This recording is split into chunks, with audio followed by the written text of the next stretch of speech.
আসসালামু আলাইকুম ওয়া রাহমাতুল্লাহি ওয়া বারাকাতুহু।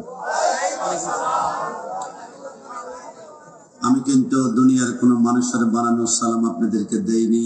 দু জাহানের বাদশাহ নূরে মুজাসসাম সাল্লাল্লাহু আলাইহি ওয়াসাল্লামের সুন্নাত মুবারাকা পালন করেছি। যারা পরিমাণ রাসূলের প্রেম যদি আপনাদের অন্তর থেকেই থাকে, সমস্যার সালামের জবাব দেওয়ার চেষ্টা করবেন। আমি আবারও সালাম দিচ্ছি। আসসালামু আলাইকুম ওয়া রাহমাতুল্লাহি ওয়া বারাকাতুহু। অনেকক্ষণ বসা ছিলেন। আমাদের আওলাদ রাসূল হুজুর কিবলার পিছনে যারা গিয়েছেন এরা যায় নাই, একটু হাঁটতে গিয়েছে, চা খেতে গিয়েছে, পান খেতে গিয়েছে, একটা ব্যায়াম করার জন্য গিয়েছে। কিন্তু যারা গিয়েছে ওরা ব্যায়াম করতে গিয়েছে। যারা প্যান্ডেল আছে, আমরা কি ব্যায়াম করবো না? একটু 10 সেকেন্ডের জন্য সবাই তো দাঁড়াতে হবে। সবাই তো দাঁড়াই। এবার কোমরটাকে ডানা বামে একটা মোড়া দেন, হালকা করে হাত পা ঝাড়া দেন। ওই পিছনে যারা আছে সামনে হাঁটেন, এদিকে আসেন, সবাই একটু আসেন সামনে দেখি। একদম সবাই সামনে আসতে হবে, এক্সারসাইজ। আসেন সবাই সামনে আসি দেখি। পিছনে যারা আছেন সবাই সামনে আসেন। মাশাআল্লাহ মাশাআল্লাহ মাশাআল্লাহ মাশাআল্লাহ মাশাআল্লাহ। সবাই একদম সামনে সামনে একটু সামনে আসেন। আমরা এখানে আছি, সামনে আসেন। এবার আমরা বসে পড়ি। কেমন? যে রব্বুল আলামিন বসা থেকে দাঁড়ানো, দাঁড়ানো থেকে বসার শক্তি প্রদান করেছেন, সেই রব্বুল ইজ্জতের দরবারে সবাই জবান খুলে চিৎকার মেরে একবার বলি আলহামদুলিল্লাহ। আওয়াজ মেনে নেওয়া যায় না, জবান খুলে বলি আলহামদুলিল্লাহ। বোবা লোকে চলতে পারে, বলতে পারে না। পঙ্গু লোকে বলতে পারে, চলতে পারে না। কানা লোকে শুনতে পারে, দেখতে পারে না। কালা লোকে দেখতে পারে, শুনতে পারে না। তুমি যদি তাদের চেয়ে একটু ভালো থাকো, তবে কেন শুকরিয়াটা আদায় করো না? তবে কেন শুকরিয়াটা আদায় করো না? চক্ষু দুটো দিল দেখতে তোমায়, শুনতে দিল কান, জিহ্বা দিল স্বাদ নিতে আর নাকে সুগরান। ডান হাত তুলে বলো ঠিক কিনা? চক্ষু দুটো দিল দেখতে তোমায়, শুনতে দিল কান, জিহ্বা দিল স্বাদ নিতে আর নাকে সুগরান। এবারে তুমি ভেবে দেখো না, এবারে তুমি ভেবে দেখো না, কতটা সুখে আছো। তবে কেন শুকরিয়াটা আদায় করো না? তবে কেন শুকরিয়াটা আদায় করো না? বোবা লোকে চলতে পারে, বলতে পারে না। পঙ্গু লোকে বলতে পারে, চলতে পারে না। কানা লোকে শুনতে পারে, দেখতে পারে না। কালা লোকে দেখতে পারে, শুনতে পারে না। তুমি যদি তাদের চেয়ে একটু ভালো থাকো, তবে কেন শুকরিয়াটা আদায় করো না? তবে কেন শুকরিয়াটা আদায় করো না? আল্লাহুম্মা সাল্লি মাওলানা মুহাম্মাদ ওয়া আলা মাওলানা। আল্লাহ আল্লাহ আল্লাহ লা ইলাহা ইল্লাহু। বড় আল্লাহ আল্লাহ লা ইলাহা। চার সুরাত আস্তা চেহারা মুসজদে ফুল, নূর का पुतला चाँद का टुकड़ा, नूर का पुतला चाँद का टुकड़ा, हक का प्यारा रसूल नबी जी। अल्लाह अल्लाह अल्लाह লা ইলাহা ইল্লাহু জপ আল্লাহ আল্লাহ লা ইলাহা মত তুফান চলবে যখন নবী গো আমরা দয়া করে দিও দেখা দয়া করে দিও দেখা চেহারায়ে আনোয়ার নবীজি আল্লাহ আল্লাহ লা ইলাহা ইল্লাহু। বাবা আল্লাহ যে রহমান, এই কথার মধ্যে কোনো সন্দেহ আছে? আপনারা দেখবেন আপনাদের বাড্ডা আশেপাশে ঘরের পাশে যদি পেঁপে গাছ রোপণ করে, আপনাদের একদিন দুদিন পানি না দিলে পেঁপে গাছ ডেট হয়ে যায়, মৃত্যুবরণ করে। কিন্তু অবাক ব্যাপার, গত বছর প্রোগ্রামে গিয়েছিলাম রাঙ্গামাটি, খাগড়াছড়ি, বান্দরবন, অসংখ্য পাহাড়ের চিপায় চিপায় পেঁপে গাছ দেখলাম, কলা গাছ দেখলাম, কাঁঠাল গাছ। জীবনে এক ফোঁটা পানি কেউ কোনোদিন দিল না, একটা গোবর দিল না। কি আসে থেকে এই পেঁপে, এই কলা, এই কাঁঠাল? আপনি অবাক হয়ে যাবেন। আপনাদের হাজীগঞ্জের আশেপাশে অনেক জায়গায় পাঙ্গাস মাছের চাষ হয়, তেলাপিয়ার চাষ হয়।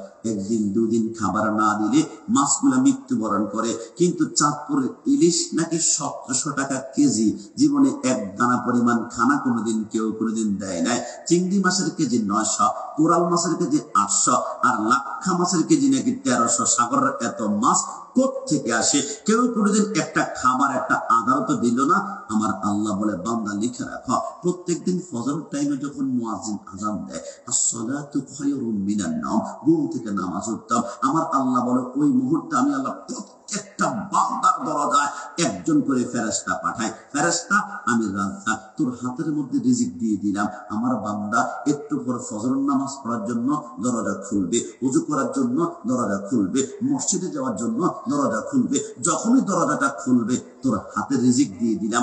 আমার বান্দার ঘরের মধ্যখানে রিজিক গুলা ঢেলে দিয়ে তুই আসমানে চলে আসবি। ফেরেশতা বলে, আল্লাহ, বাড্ডাতে গিয়েছি, হাজীগঞ্জে গিয়েছি, যারাই নামাজ পড়েছে দরজা খুলেছে, ওযু করেছে দরজা খুলেছে, নামাজের জন্য দরজা খুলেছে, প্রত্যেকের ঘরে ঢুকে রিজিক ঢুকে আসলাম। কিন্তু আল্লাহ, অসংখ্য ভাইদের দেখছি 6টা বেজে যায় দরজা খোলে না, 7টা বেজে যায় নামাজ পড়ে না, 8টা বেজে যায় ওযু করে না, 9টা বেজে যায় দরজা খোলে না, 10টা বেজে যায়। আল্লাহ, রিজিক নিয়ে কতক্ষণ দাঁড়িয়ে থাকবো? কতক্ষণ কতক্ষণ কতক্ষণ? আমার আল্লাহ বলে, ফজর পর্যন্ত আমি রহমান ছিলাম, দয়া করেছি, তোর জন্য রিজিক নিয়ে দাঁড়িয়ে আছে আমার ফেরেশতা।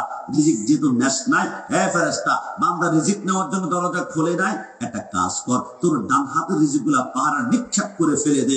ওইখান থেকে আমার আল্লাহ আম গাছ বানায়, জাম গাছ বানায়, কাঁঠাল গাছ বানায়, কলা গাছ বানায়। আমার আল্লাহ বলে, ফেরেশতা, তোর বাম হাতের রিজিক গুলা সাগরে নিক্ষেপ কর।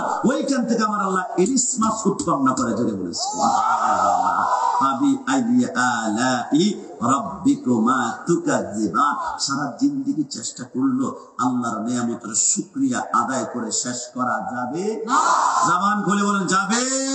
সাগর নদী আর পাহাড়ে বনে, পাখিদের গুনগুন গুঞ্জরণে, ভেসে আসে ওই সমুদ্র তান, চারিদিকে শুধু আল্লাহর জয়গান।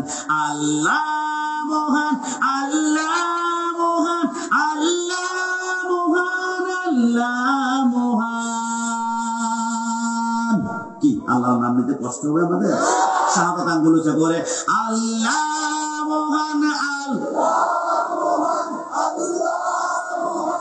আল্লাহ মহান। সাগর নদী আর পাহাড়ে বনে, পাখিদের গুনগুন গুঞ্জরণে, ভেসে আসে ওই সমুদ্র তান, চারদিকে শুধু আল্লাহর জয়গান। আল্লাহ মহান, আল্লাহ মহান। শোনো তুমি মন দিয়ে কোকিলের সুর, শুনতে লাগছে দেখো কত না মধুর। মিষ্টি মিষ্টি ওর দয়ালের গান, রয়েছে তাহাতে কি সুদা অপরাধ, কোথা পেল তাহারায় সুরমলান, জবাব আসবে দিল খোদা মহিয়ান। আল্লাহ মহান, আল্লাহ মহান, সাগর নদী আর পাহাড় বনে, পাখিদের গুনগুন গুঞ্জরণে, ভেসে আসে ওই সমুদ্র তান, ভেসে আসে ওই সমুদ্র তান, চারিদিকে শুধু আল্লাহর জয়গান। মন থেকে বলুন তো, আল্লাহকে রাজি, আল্লাহকে খুশি করতে আমরা সকলে চাই কি চাই না? আল্লাহকে রাজি করার জন্য আদম শফিউল্লাহ 350 বছর কেঁদেছিল। কোন দোয়াটা জানি পড়েছিল মনে আছে? রব্বানা যালামনা আনফুসানা ওয়া ইন লাম তাগফির লানা ওয়া তারহামনা লানাকুনান্না মিনাল। কেন কাঁদলো? আল্লাহকে রাজি করার জন্য। ইউনূস আলাইহিস সালাম মাছের পেটে 40 দিন কোন দোয়াটা জানি পড়েছিল? লা ইলাহা ইল্লা আনতা সুবহানাকা ইন্নী কুনতু মিনাজ জালিমিন। একটাবার উফ করলেন না কেন? আল্লাহকে রাজি করার জন্য। জাকারিয়া আলাইহিস সালাম গাছের ভিতরে ঢুকে পড়েছে। ইহুদির বাচ্চারা লোহার করাত দিয়ে মাথার তালু থেকে পায়ের তালু পর্যন্ত 2 টুকরা করে ফেলেছে। একটাবার উফ করেন নাই কেন? আল্লাহকে রাজি করার জন্য।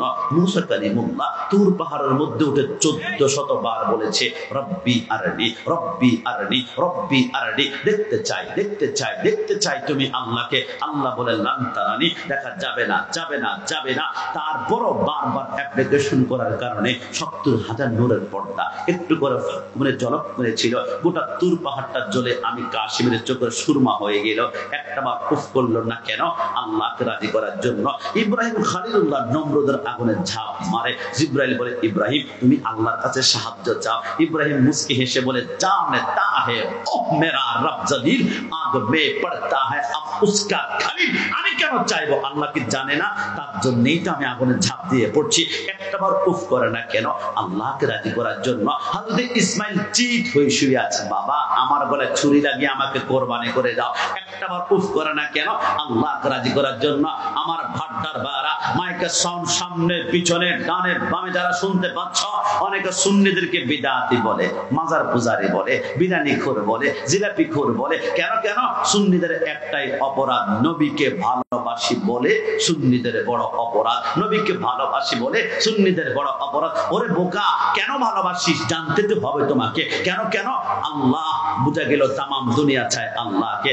আদম থেকে শুরু করে ঈসা রূহুল্লাহ চায় আল্লাহকে, আমি কাশিমে চাই আল্লাহকে, আমার সামনে শত জনতা আপনারা চান আল্লাহকে। তাহলে বুঝা গেল সবাই চায় আল্লাহ, সবাই চায় আল্লাহ, সবাই চায় আল্লাহ। আল্লাহ একটু জানতে বড্ড মন চাচ্ছে, তামাম দুনিয়াটা তোমাকে চায়, তুমি আল্লাহ কাউকে রাজি করতে চাও কিনা? আমার আল্লাহ বলে ডায়েরি করে ফেলো, নোট করে ফেলো, ব্রেনের মধ্যে চিত্র অঙ্কন করো। তামাম দুনিয়া চায় আমাকে, আমি আল্লাহ চাই একজনকে, একজনকে, একজনকে। আল্লাহ তিনি কে? আমার আল্লাহ বলে কদ নারা তাকাল্লুবা ওয়াজহিকা ফিস সামাই ফালা নুওয়াল্লি আন্নাকা কিবলাতান তারদা। खुदा की रदा, खुदा की रदा, खुदा की रदा चाहता है दुआलम, खुदा चाहता है रज़ाए मोहम्मद। तमाम दुनिया चाहे अल्लाह के, और अल्लाह खुशी करते चाहे मदीना वाला नबी के। জোরে বলে সুবহানাল্লাহ। এই জন্য হাজীগঞ্জে আমরা যখন বড় মসজিদের পাশে ছোট মসজিদে মিলাদ কিয়াম করি, তখন আমরা মাঝে মাঝে বলি আরশো কা কাবা মদিনা, পরশো কা কাবা মদিনা, কাবা কা কাবা মদিনা। জোরে বলে সুবহানাল্লাহ। তামাম দুনিয়ার কিবলা হচ্ছে আল্লাহ, আল্লাহ, আল্লাহ, আর আল্লাহর কিবলা হচ্ছে মদিনা ওয়ালা। জোরে বলে সুবহানাল্লাহ। ওই নবীর প্রেমের জশ্নে জুলুসের পক্ষে নাকি আমরা বিপক্ষে? এটা ডান হাত তুলে, বিপক্ষে না পক্ষে? ওই নবীর জশ্নে জুলুস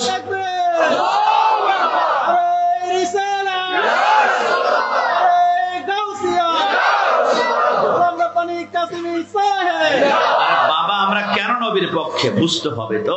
পবিত্র কোরআনের প্রথমে আল্লাহ 99টা নাম আল্লাহ দিয়েছেন। হুয়ার রহমান, হুয়ার রহিম, ওয়াল মালিক। আমার আল্লাহ বলে লা ইলাহা ইল্লাল্লাহ মুহাম্মদ রাসূলুল্লাহ, যেখানে আমি আল্লাহ ওইখানে মুহাম্মদুর রাসূলুল্লাহ। তো আমি আল্লাহর 99 নাম থাকবে, আমার বন্ধুর থাকবে না, এমনটা হতে পারে না। তাই তো আল্লাহ নিজের যেমন 99 নাম নিয়েছেন, বন্ধুকে 99টা নাম দিয়েছেন। আমার নবী আহমদ, আমার নবী হামেদ, আমার নবী মাহমুদ, আমার নবী কাসেম, আমার নবী আকিব, আমার নবী ফাতেহ, আমার নবী খাতেম, আমার নবী হাশের, আমার নবী মাহি, আমার নবী দাঈ, আমার নবী সিরাজ, আমার নবী রশিদ, আমার নবী মুনির, আমার নবী বশির, আমার নবী নজির, আমার নবী হাদি, আমার নবী মাহদি, আমার নবী ইয়াসিন, আমার নবী তোহা, আমার নবী মুজাম্মিল, আমার নবী মুদাসসির, আমার নবী শফি, আমার নবী কলিম, আমার নবী খলিল, আমার নবী হাবিব, আমার নবী মুস্তাফা, আমার নবী মুর্তজা, আমার নবী মুস্তাফা, আমার নবী মুখতার, আমার নবী নাসির, আমার নবী মনসুর, আমার নবী কায়েম, আমার নবী হাফিজ,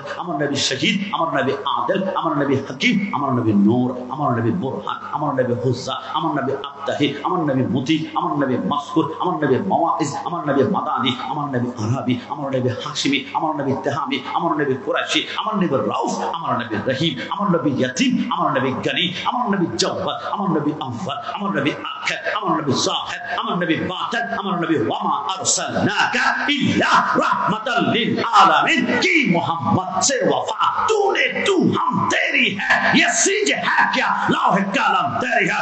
खुदा कसम করে বলি, যারা মিলাদুন নবীর পক্ষে ওরা কিয়ামতের ময়দানে দাঁড়াবে, যারা মিলাদুন নবীর বিপক্ষে ওরা কিয়ামতের ময়দানে দাঁড়াবে। আল্লাহর কসম, যারা মিলাদুন নবীর পক্ষে এরা জান্নাত তালাশ করতে হবে না, হবে না, হবে না। কিয়ামতের ময়দানে জান্নাত নিজেই সুন্নিদেরকে তালাশ করবে। ডান হাত তুলে বলে কি না? কারণ আমরা এমন এক দল করি যেই দলের প্রতিষ্ঠাতা হচ্ছে মদিনাওয়ালা। জোরে বলে সুবহানাল্লাহ। ওই জশ্নে জুলুস এবার হয়েছে বাংলার 64 জেলা।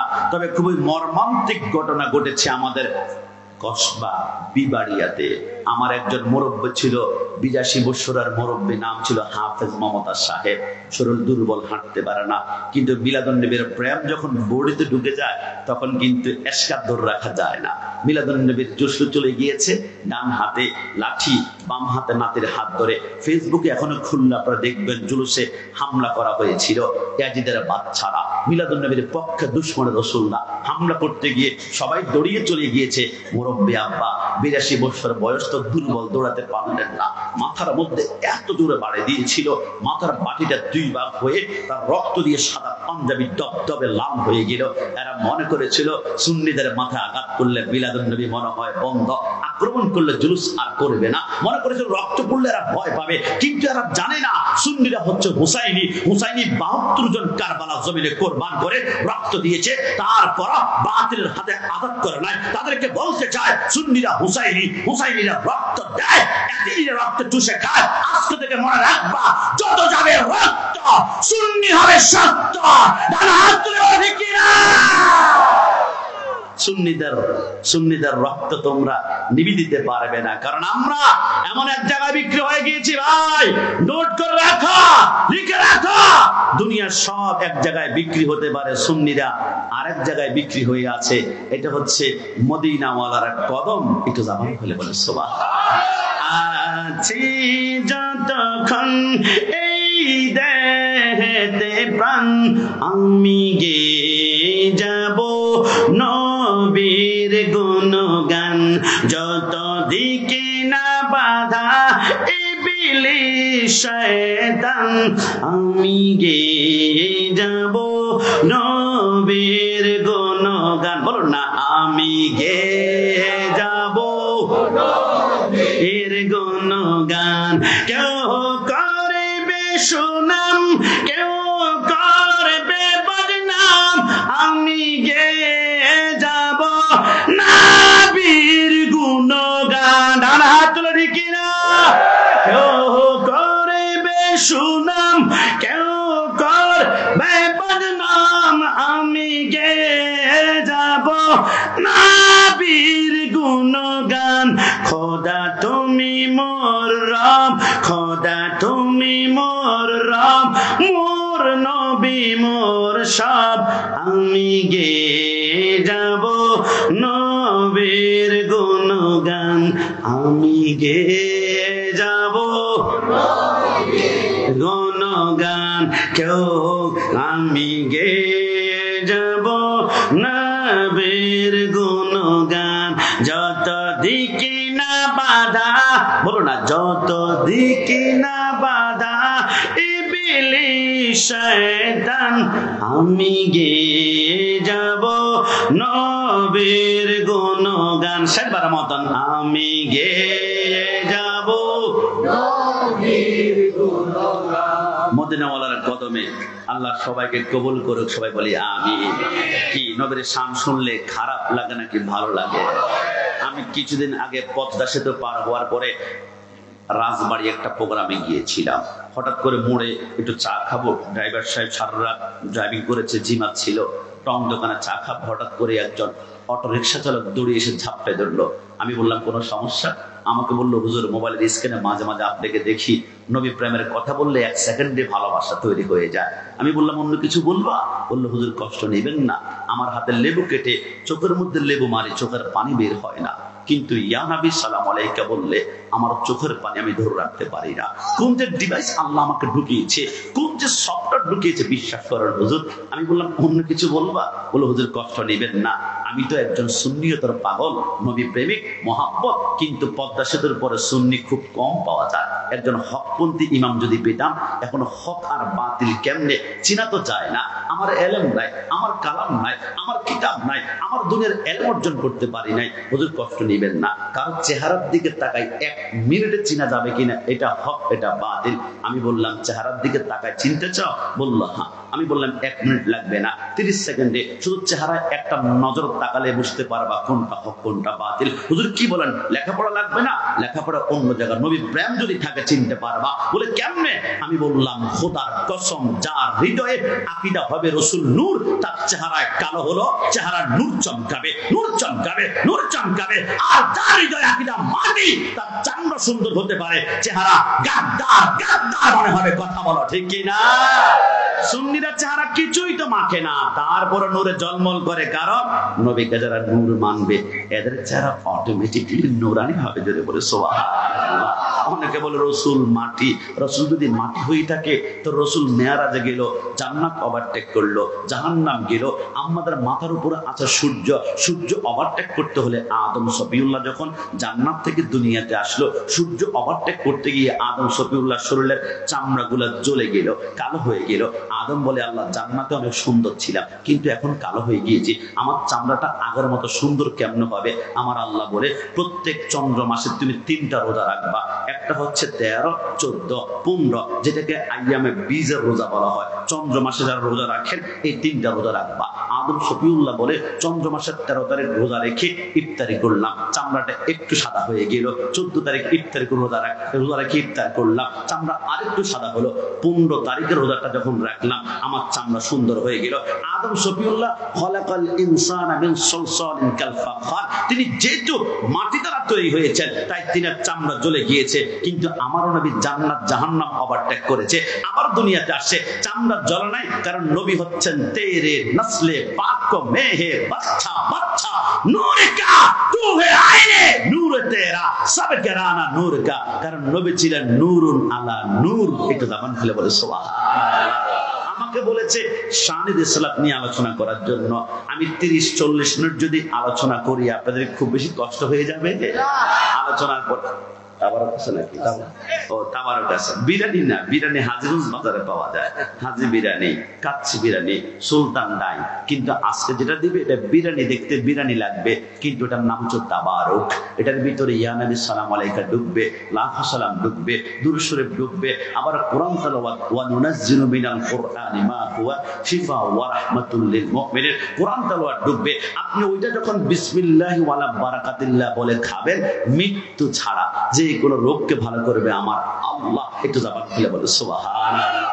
এই জন্য আমি প্রথমেই বলতে চাই, যেহেতু মাসটা হচ্ছে মেয়ারাজুন নবীর মাস, রাসূল বলেছেন ইন্না ফিল জান্নাতি নাহারান রাজাবা, জান্নাতে একটা নহর আছে, এটার নাম রজব, এবং ওই নদীর পানিটা হচ্ছে দুধের চেয়েও সাদা, মধুর চেয়ে মিষ্টি। যে ব্যক্তি রজব মাসে অন্তত পক্ষে একটা রোজা রাখবে, ওই নদীর পানি আল্লাহ পান করাবে, 50,000 বছর কোনো তৃষ্ণাই লাগবে না। যদি বলে সুবহানাল্লাহ।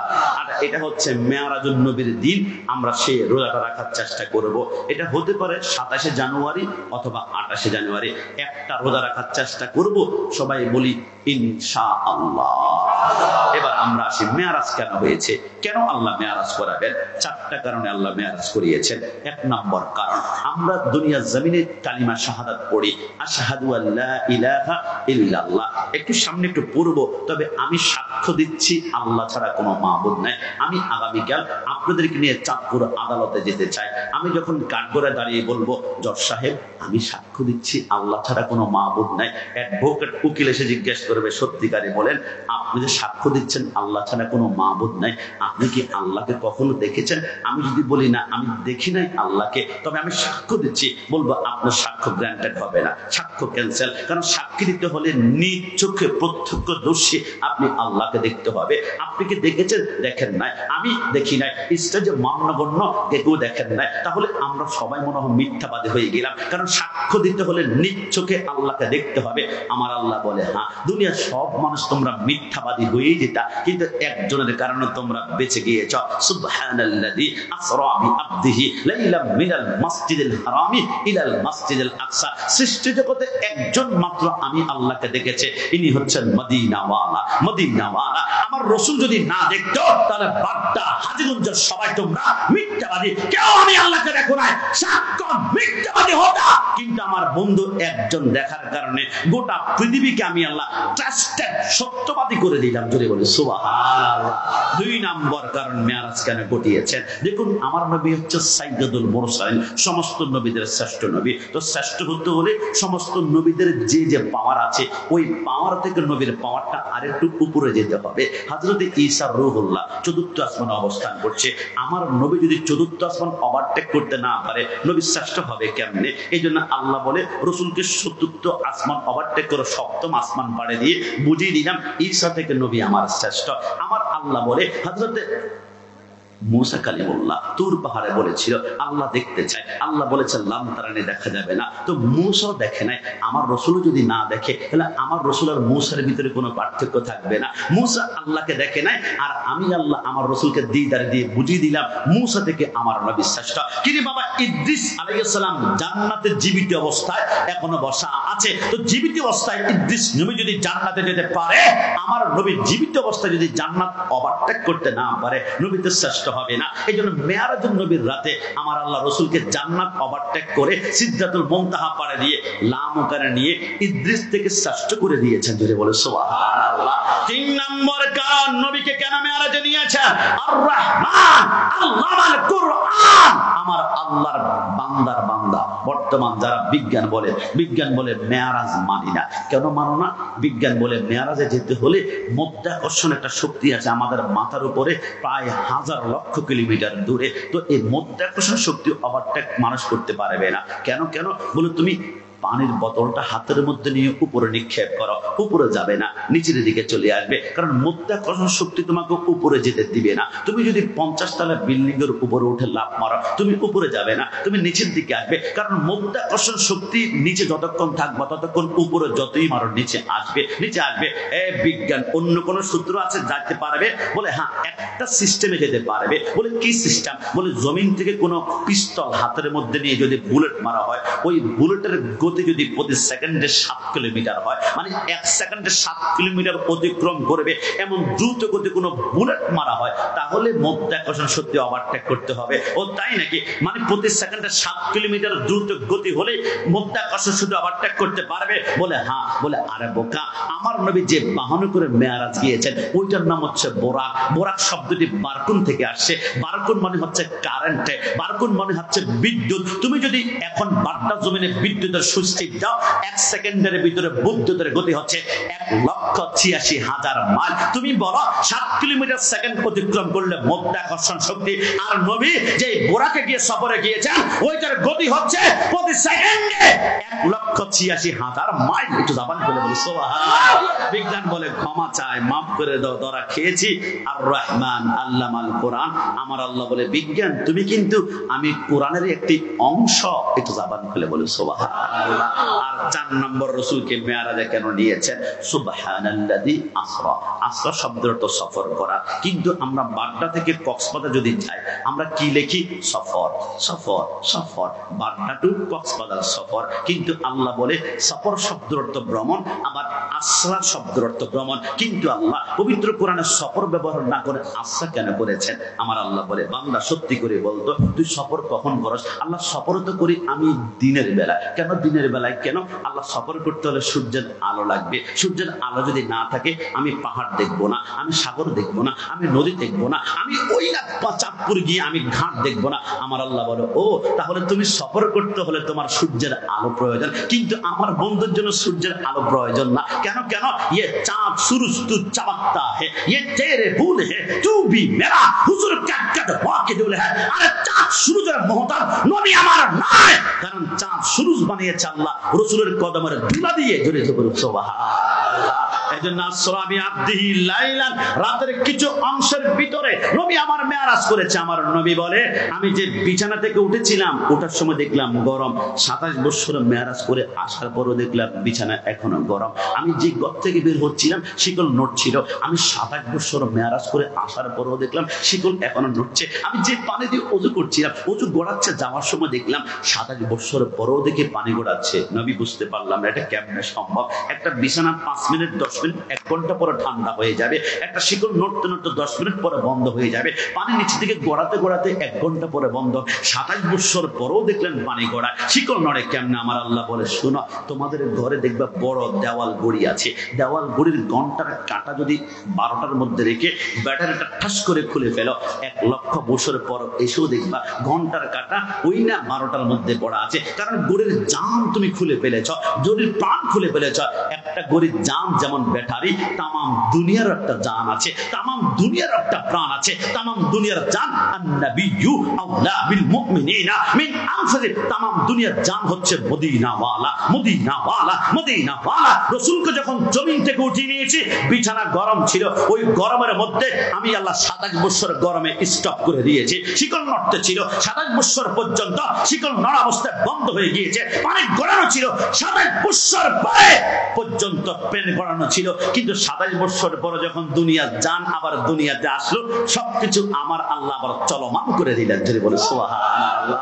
এই জন্য তামাম দুনিয়ার জান রাহমাতুল লিল আলামিন। এই কথার মধ্যে কোনো সন্দেহ আছে? না। একটা ডান হাত তুলে সন্দেহ আছে? আসরাবি আব্দিহি লাইলাম মিনাল মাসজিদিল হারামি ইলাল মাসজিদিল আকসা। রাসূল বুঝলাম না, আপনি নাকি মেরাজ 7ম আসমান পর্যন্ত করেছেন, কিন্তু কোরআন বলে মসজিদে হারাম থেকে আকসা পর্যন্ত। নবী আমার বলে ঠের যায় ইদারে মেয়া যায়। তুমি বলো এই আয়াতটি কখন নাজিল হয়েছে জানো? আমি যখন মেরাজ থেকে আসলাম, আবু জাহেল, আবু লাহাব 70 জন কাফের আমাকে ধরেছিল, মুহাম্মদ তুমি কতটুকু সফর করেছ? আমি চিন্তা করলাম আবু জাহেলকে আমি কতটুকু বলবো। আবু জাহেলকে যদি প্রথম আসমান বলি সে কি প্রথম আসমান বুঝবে? প্রথম আসমান সম্পর্কে ওর কি জ্ঞান আছে? সে বলবে মিথ্যা, মিথ্যা, মুহাম্মদ মিথ্যা। আমি আবু জাহেলকে কতটুকু পর্যন্ত বললে বিশ্বাস করবে? আমি দেখলাম আবু জাহেল মাঝে মাঝে ব্যবসায়িক কাজের জন্য সিরিয়া, দামেস্কের যেটা বর্তমানে ফিলিস্তিন, ওইখান পর্যন্ত যেত। মক্কা থেকে সেখানে যেতে 3 মাস সময় সবচেয়ে দ্রুত গতি ওটার মধ্যে লাগতো। আমি বললাম আবু জাহেল রাতের কিছু অংশে আমি বাইতুল মুকাদ্দাসকে, যে আবু জাহেল বলে কেমনে সম্ভব? এটা সম্ভব না। রাসূল বলে আবু জাহেলের জ্ঞান ছিল বাইতুল মুকাদ্দাস পর্যন্ত, তাই তাকে বাইতুল মুকাদ্দাসের জ্ঞান দিয়েছি। কিছুক্ষণ পর হযরত আবু হুরায়রা বলে নবী কতটুকু সফর করেছেন? আমার নবী বলে আমি চোখ বন্ধ করে দেখলাম আবু হুরায়রার জ্ঞান হচ্ছে প্রথম আসমান পর্যন্ত। আমি বললাম আবু হুরায়রা আমি তো প্রথম আসমানে গিয়েছি। ওসমান জিজ্ঞেস করে নবী কতটুকু গিয়েছেন? আমি দেখলাম ওসমানের জ্ঞান হচ্ছে 7ম আসমান পর্যন্ত। আমি বললাম 7ম আসমান গিয়েছি। হযরত ওমর জিজ্ঞেস করে নবী কতটুকু গিয়েছেন? আমি দেখলাম ওমরের জ্ঞান হচ্ছে সিদরাতুল মুনতাহা পর্যন্ত। আমি বললাম সিদরাতুল মুনতাহা গিয়েছি। মাওলা আলী জিজ্ঞেস করে নবী কতটুকু গিয়েছেন? আমি দেখলাম মাওলা আলীর জ্ঞান হচ্ছে আরশ মাকান পর্যন্ত। আরশ মাকানে গিয়েছি। আমি দেখলাম সিদ্দিক একবার প্রশ্ন করে নবী কতটুকু যতটুকু গিয়েছেন আমি চোখ বন্ধ করে দেখলাম সিদ্দিক আকবরের জ্ঞান হচ্ছে লাম কাবা কাউসাইনি আও আদনা পর্যন্ত। আমি বললাম সিদ্দিক আমি লাম ওখানে গিয়েছি, যার জ্ঞানের পরিধি যতটুকু অতটুকু পর্যন্ত জানিয়ে নবী জানিয়ে দিলেন আল্লাহ মাক্কা মালাম তাকুন তামাম তামাম দুনিয়ার জ্ঞানের সৃষ্টিকর্তা আল্লাহ, কিন্তু মালিক হচ্ছে মদিনাওয়ালা। জোরে বলো সুবহানাল্লাহ। আমার ভাই আমার আল্লাহ বলে বন্ধু জিবরাইল আমার বন্ধুকে একটু পানি খাই, কি চা তো খাইলাম না পানি, তারপরে তোমরা হাসো। কি তাহিরি সাহেবের কথা কি ভুলে গেছো তোমরা? লাগবে না, থ্যাংক ইউ, শুকরিয়া। এবার আমার আল্লাহ বলে জিবরাইল প্রস্তুত হও, আমার বন্ধুকে মেয়ারাজে নিব, দুনিয়ার কোনো বাহন দ্বারা নয়। তুমি জান্নাতে চলে যাও, বাইতুল বোরাক নামক একটি ঘর দেখবা, ওইখানে ৮০,০০০ বোরাক আছে। যেই বোরাকের ভিতরে নবী প্রেম বেশি দেখবা তাকে তুমি চয়েস করবা, তার পিঠের মধ্যে করে রাসূল মেয়ারাজে গমন করবে। একটু জামান খুলে বলে সুবহানাল্লাহ। জমকামার পর্দানি সিং মামুন্না জিবরাইল বলে আমি দেরি না করে বাইতুল বোরাকের ভিতরে জান্নাতের মধ্যে যখন গেলাম, একটা বোরাক থেকে একটা বোরাকের সৌন্দর্যের কোনো কমতি নাই। আমি দৌড় দিলাম, আমি একটা বোরাকের লাগাম ধরলাম, লাগাম ধরে যখন টান দিলাম পিছন দিক থেকে আরেকটা বোরাক বলে কিরে জিবরাইল আমার ভিতরে সৌন্দর্য কোন দিক দিয়ে কমতি আছে, আমাকে নাও না কেন? আমি পিছনের বোরাক ধরলাম, ৩ নম্বর বলে আমাকে নাও না কেন? ৪ নম্বর ধরলাম, ৪ নম্বর বলে আমাকে নাও না কেন? ৫ নম্বর ধরলাম, ৫ নম্বর ধরলাম, ৬ নম্বর আমাকে নাও না কেন? আমি ৭৯,৯৯৯তম বোরাক ধরে এখন যখন আসতে লাগলাম, হঠাৎ করে আমি চিন্তা করলাম পিছনে আরেকটা বোরাক আছে, ওই বোরাকটা এখন খামচি দিয়ে ধরবে, কিন্তু ঘন্টার পর ঘন্টা হাঁটে পিছনের বোরাক আমাকে খামচি দিয়ে ধরে না। আমি চিন্তায় বিভোর হলাম, ওই বোরাকটা কোথায় গেল? আমি ওই সামনের বোরাকটাকে ছেড়ে দিয়ে সর্বশেষ বোরাককে খুঁজতে লাগলাম, তন্ন তন্ন জাররা জাররা পাত্তা পাত্তা খোঁজার পরে বাইতুল বোরাকের কোণার মধ্যে দেখলাম একটা বোরাক বসে বসে কান্না করে। আমি জিজ্ঞেস করলাম কি রে বোরাক, ৭৯,৯৯৯ তোমার বোরাক নবীকে মেয়ারাজে নেওয়ার জন্য পাগল, তোমার কি মন চায় না? ওই বোরাক বলে হে জিবরাইল তুমি কি জানো না আমার আল্লাহ ১৪,০০০ বছর পূর্বে ৮০,০০০ বোরাক বানিয়েছে। সমস্ত বোরাক গুলাকে সামনে নিয়ে আমার আল্লাহ বলেছিল তোমাদের মধ্য থেকে একটা বোরাক রাসূলুল্লাহকে মেয়ারাজে নিবে, যার ভিতরে নবী প্রেম বেশি। ওই দিন থেকে আমি কান্না করতে করতে আমার চোখের দিকে তাকিয়ে দেখো আমার 2টা চোখ অন্ধ হয়ে গিয়েছে, আমার চোখের পানি পড়তে পড়তে আমার চোখের নিচে ডেইলের মতো 2টা দাগ হয়ে গিয়েছে, আমার হাড়ের গিরায় গিরায় সমস্ত মগজগুলো শুকিয়ে গিয়েছে। জিবরাইল বলে আল্লাহ যেই বোরাকের ভিতরে নবী প্রেম বেশি তার চোখটাই তো অন্ধ হয়ে গিয়েছে। নবী প্রেমে কান্না করতে করতে আমার আল্লাহ বলে যেই চোখের নবী প্রেমের কান্নার কারণে চোখের জ্যোতি চলে গিয়েছে, ওই চোখের ভিতরে এমন একটা পাওয়ার আমি আল্লাহ দিলাম, সেদিন আসমানের দিকে তাকায়, যেইখানে গিয়ে তার একটা নজর শেষ করবে, ওইখানে গিয়ে তার একটা কদম ফেলবো, কারণ তার চোখের ভিতরে আমার রাসূলুল্লাহর প্রেম লুকায়িত আছে। তো জাবান খুলে বলে সুবহানাল্লাহ। জিবরাইল বলে আমি সেই বোরাকটাকে নিয়ে এবার চলে গেলাম মক্কার জমিনে উম্মে হানি রাদিয়াল্লাহু তাআলা আনহার ঘরে। আমি গিয়ে দেখলাম রাসূল ঘুমাচ্ছে, আমি ডাক দিব, আমার আল্লাহ বলে খবরদার এ জিবরাইল আমার বন্ধুকে ধাক্কা দিবি না, ধাক্কা দিয়ে ঘুম থেকে উঠাবি না। যদি বন্ধুকে ধাক্কা দেওয়ার সময় বন্ধু একবার ঘুম থেকে ওঠার সময় উফ বলে কষ্ট পায়, আবা ওয়াস্তাকবারা ওয়া কানা মিনাল কাফিরিন, ইবলিসের জিন্দেগির আমল যেমন বরবাদ করে দিয়েছে তোর আমল বরবাদ করব। আল্লাহ তো বন্ধুকে কিভাবে ডাকবো? আমার আল্লাহ বলে তোমার কি মনে পড়ে তোমার পার তালু থেকে মাথার তালু পর্যন্ত আমি আল্লাহ নূর দ্বারা বানিয়েছিলাম, নূর দ্বারা বানিয়েছিলাম, কিন্তু তোমার জিহ্বাটা আমি আল্লাহ ঠান্ডা কাপড় দ্বারা বানিয়েছিলাম। তুমি জিজ্ঞেস করেছিলে আল্লাহ আমার জিহ্বা কেন ঠান্ডা কাপড় দ্বারা? আমি বলেছিলাম এখন না, সময় হলে বুঝতে পারবা। জিবরাইল ১৪,০০০ বছর চলে গিয়েছে, আজকের রাতের জন্যই তোমার জিহ্বাটা ঠান্ডা কাপড় দ্বারা বানিয়েছিলাম। আল্লাহ মানে কি? আমার আল্লাহ বলে আমি জানি মেয়ারাজের রাতে আমার বন্ধু ঘুমাবে, বন্ধুকে ধাক্কা দিয়ে উঠালে বন্ধু কষ্ট পাবে। একটা কাজ করো, কাব্বিল কাদামাই, তোমার ঠান্ডা জিহ্বাটা রাসূলুল্লাহর কদম তলে লাগাই একটা চুমাতে শুরু করো, জিহ্বা দিয়ে চুমা দাও। জিবরাইল বলে আমি দৌড় দিলাম, রাসূলুল্লাহর কদম তলে জিহ্বাটা লাগিয়ে যখন চুমা দিলাম, রাসূল গোরাম ঘুম থেকে আরামে আরামে উঠতে লাগলো। ওই মুহূর্তে রাসূলুল্লাহর কদম তলায় যখন নজর করলাম, আল্লাহর কসম রাসূলের কদমের নিচে তামাম দুনিয়াকে আমি আয়নার মতো দেখতে পাচ্ছিলাম। জোরে বলে সুবহানাল্লাহ। আল্লাহ দাতা সর্বোপরি আমার নবী হলেন বন্টনকারী। ডান হাত তুলে বলো ঠিক কি না? আল্লাহ দাতা সর্বোপরি আমার নবী হলেন বন্টনকারী। আমি দয়াল নবীর বন্টনে যেন ওদিকে দয়া পায়। চলো নবীজির জান্নাতে মদিনাতে যায়, নবীজির গোলামের মাওলা জির কোনো চিন্তা নাই। চলো নবীজির জান্নাতে মদিনাতে যায়। আমার নবী বলে এবার বোরাকে উঠলাম, জিবরাইল লাগাম টানতে লাগলো। কিছু দূর যাওয়ার পরে জিবরাইল বলে কিফিয়া মুহাম্মদ সাল্লাল্লাহু আলাইহি ওয়াসাল্লাম, নবী একটু বোরাক থেকে নামুন না। আমার নবী নামলো। জিবরাইল বলে নবী কি দেখতে পাচ্ছেন? আমার নবী বলে বিশাল একটা ময়দান দেখতে পাচ্ছি। ওই ময়দানে কি দেখতে পাচ্ছেন? জিবরাইলের কথা শুনে নবী বলে দেখতে পারলাম অসংখ্য মানুষের মাথার নিচে বড় বড় পাথর দেখা যায়। ওই পাথরের মধ্যে মাথা রেখে যখন ঘুমাচ্ছিল, উপর দিয়ে পাথর দিয়ে বাড়ি দেয়, মাথার মগজগুলো ছিন্ন ভিন্ন হয়ে যায়। নবী বলে জিবরাইল এরা কারা? নবী বলা হবে তবে নবী আপনি আমাকে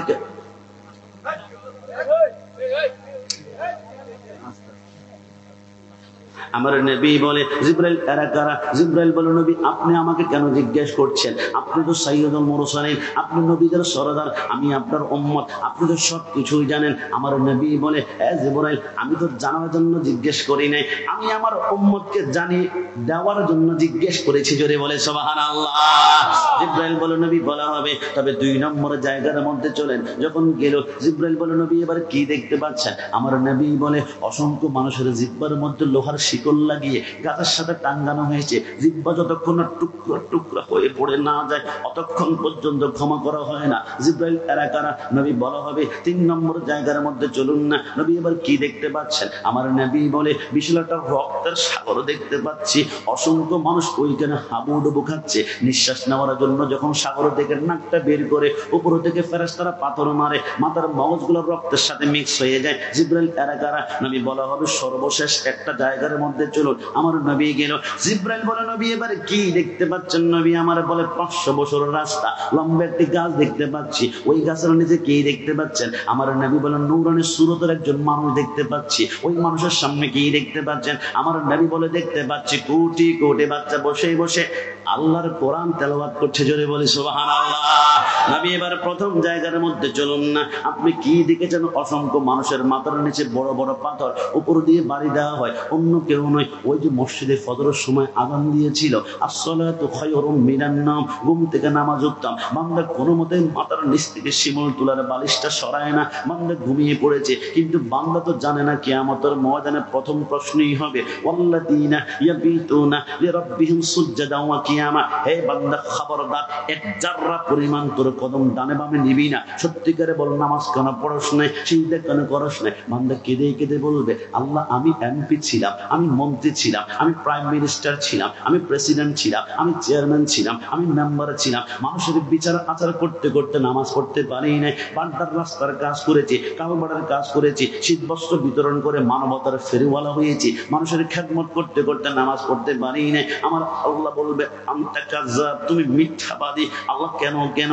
আমার আল্লাহ বলে ওই যে ডান পাশে তাকিয়ে দেখো, একজন নূরানী সুরতের মানুষ দেখা যায়, চিনতে পারো কিনা? আল্লাহ কে কে? আমার আল্লাহ বলে এর নাম হযরত সুলাইমান পয়গম্বর। তুমি তো শুধু হাজীগঞ্জের এমপি ছিলা, কিন্তু সুলাইমান উত্তর থেকে দক্ষিণ পূর্ব থেকে পশ্চিম গোটা পৃথিবী শাসন করেছে। তুমি শুধু মানুষের কথা বোঝো, সুলাইমান পিপিলিকার কথা বোঝে, মাকড়সার কথা বোঝে, তেলাপোকার কথা বোঝে, ছাড় পোকার কথা বোঝে, বাতাসের কথা বোঝে, পাখির কথা বোঝে। গোটা পৃথিবী শাসন করেছে, কিন্তু জীবনে একটা সেইটা কোনোদিন ছাড়ে নাই। তুমি সামান্য ক্ষমতা পেয়ে আজকে তুমি নামাজ ছেড়ে দিয়েছ।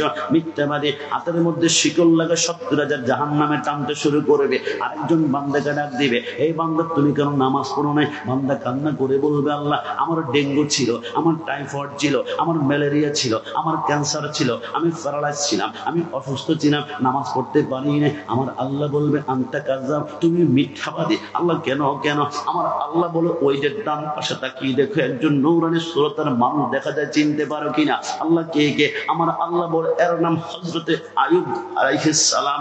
18 বছরে কামড়িয়েছিল, জিহ্বার মধ্যে কামড় দেয়, উফ বলে, হাতের মধ্যে কামড় দেয়, উফ না বলে শুধু আল্লাহ আল্লাহ বলে। আয়ুব বলেছিল, আল্লাহ আমার অঙ্গ পতঙ্গ সব কামড়ে শেষ করে ফেলাক, কিন্তু আল্লাহ একটা অঙ্গ আপনি একটা হেফাজত রাখবেন। আমার আল্লাহ বলে, এটা আবার কোনটা? আল্লাহ, এটা আমার লিসান, এটা হচ্ছে আমার জিহ্বা। কিন্তু আয়ুব জিহ্বা দিয়ে কি করবি? আল্লাহ যাতে করে সেইদের মধ্যে গিয়ে জিহ্বা নাড়িয়ে নাড়িয়ে পড়তে পারে।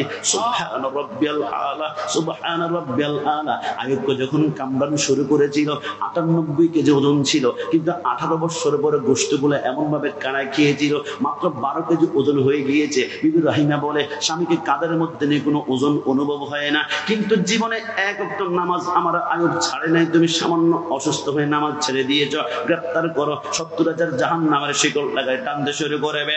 কিছুক্ষণ পরে আমার আল্লাহ ডাক দিবে, বান্দি বান্দি তুই কেন নামাজ পড়স নাই? আল্লাহ, আমার স্বামী জুলুম করত, স্বামী অত্যাচার করত, স্বামী নির্যাতন করত, স্বামীর নির্যাতন অত্যাচার থেকে বাঁচার জন্য আমি নামাজ পড়তে পারি না। আমার আল্লাহ বলবে, আনতা কাযযাব, তুমি মিথ্যাবাদী। আল্লাহ, কেন কেন?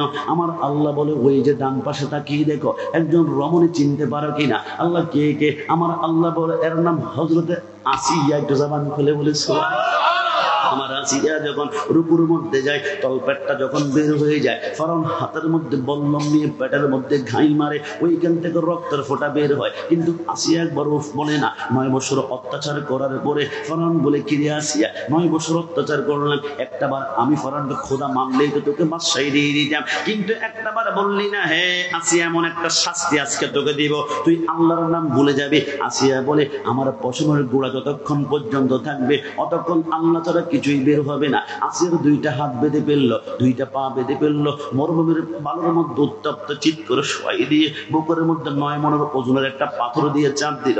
আসিয়া বলে, মরুভূমির উত্তপ্ত বালিগুলা বালি না, জ্বলন্ত কয়লার মতন মনে হচ্ছিল। হঠাৎ করে আমি দেখলাম পিঠের মাংসগুলো মোমের মতো গলতে শুরু করলো, পিঠের মাংসগুলো মোমের মতো। কিছুক্ষণ পরে হাড্ডিটা মাটির মধ্যে ঠক ঠক করে বাড়ি খাচ্ছে। আমি বুঝে ফেললাম, এখন আমার পিঠের চামড়া নাই আর গোশত নাই, হাড্ডি দিয়ে শুধু সেইটা করা যাবে না। আমি বললাম, আল্লাহ, দুনিয়াতে বেঁচে থাকবো কিন্তু সেইটা করতে পারবো না, এমন জীবন আমি চাই না। আল্লাহ, শুনিয়েছি জান্নাতে নাকি তোমার সুন্দর একটি ঘর আছে। আল্লাহ, তোমার ঘরের পাশে আমাকে ছোট্ট একটা ঘর দান করো না। আমার আল্লাহ বলে, জিবরাইল দৌড়া দৌড়া তাড়াতাড়ি আস। আমার আসিয়া 9 বছরে কিচ্ছুই চাই নাই, আজকে সামান্য একটা ছোট্ট ঘর চেয়েছে। আসিয়ার জন্য এই দুনিয়ার মতো 13টা দুনিয়াকে একসাথে জোড়া লাগাই, আসিয়ার জন্য জান্নাতে একটা ঘর রেডি কর। আসিয়া যখন সেইটা করবে চোখের পলকে আমি তাকে জান্নাতে ঢুকিয়ে দিব। জোরে বলে সুবহানাল্লাহ। পরের জায়গা পরের জমিন ঘরে বানায়া আমি রই, আমি তো সে ঘরের মালিক নই। কি আপনাদের কষ্ট হচ্ছে? বলো না, পরের জায়গা পরের জমিন, পরের জায়গা ঘর বানায়া আমি রই, আমি মালিক নই, আমি তো সে ঘরের অসে ঘরে খানা যার জমিদারি।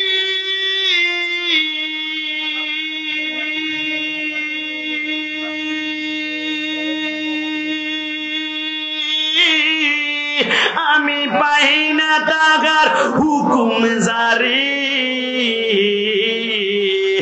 আমি পাই না জমিদারের দেখা, পাই না জমি দেখা, মনের দুঃখ কারে কই, আমি দশে ঘরের মালিক নই। শেষবারের মতন, ঘরের জায়গা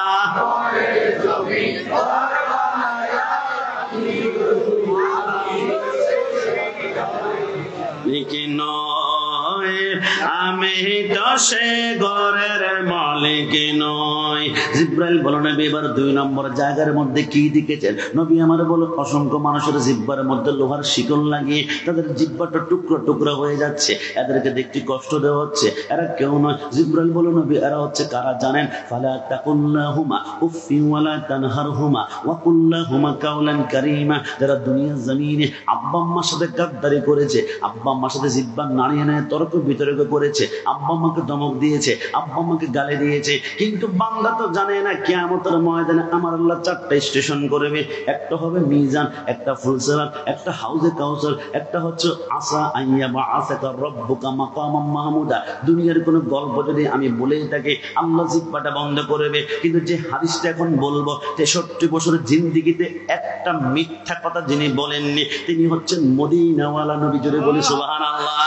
আমার নবী বলে ওই কিয়ামতের ময়দানে মিজান পাল্লার কাছে একজন বান্দাকে ডাক দিবে, বান্দার মিজান দেখে ফেরেশতারা অবাক হয়ে যাবে। আল্লাহ নেকির পাল্লা বদির পাল্লা সমান, একে কি জান্নাতি দিব নাকি জাহান্নামে দিব? কিছুক্ষণ পরে মারাত্মক চেহারার একজন ফেরেশতা এসে ছোট্ট একটা কাগজের টুকরা হাতের মধ্যে নিয়ে ওই বান্দার গুনার পাল্লার মধ্যে যখন ছেড়ে দিবে, গুনার পাল্লাটা ভারী হয়ে যাবে। আল্লাহ বলে গ্রেফতার করো, 70,000 জাহান্নামের শিকল লাগে জাহান্নামে টানতে শুরু করো। বান্দা কান্না করবে, নেকির পাল্লা বদির পাল্লা সমান। ছোট্ট একটা কাগজের টুকরার কারণে গুনার পাল্লাটা এত ভারী হবে আল্লাহ বুঝি না। আল্লাহ তুমি সর্বোচ্চ ন্যায় বিচারক, তোমার বিচারের প্রতি আমার কোনো কমপ্লেইন নেই, কিন্তু আল্লাহ ওই কাগজে এমন কি লেখা আছে যেটার কারণে আমি এখন জাহান্নামী হয়ে যাচ্ছি, একটু দেখতে চাই। আমার বান্দা বান্দাকে ডাক দিবে, আমার আল্লাহ বান্দার হাতের মধ্যে ছোট্ট কাগজের টুকরা যখন দিবে, বান্দা কাগজের টুকরা দেখার পরে বলবে আল্লাহ কিছুই তো বুঝতে পারছি না, এইখানে 2টা অক্ষর লেখা আছে, একটা হচ্ছে আলিফ, একটা হচ্ছে ফা। আল্লাহ আলিফ আর ফা তারা কি বোঝায়? আমার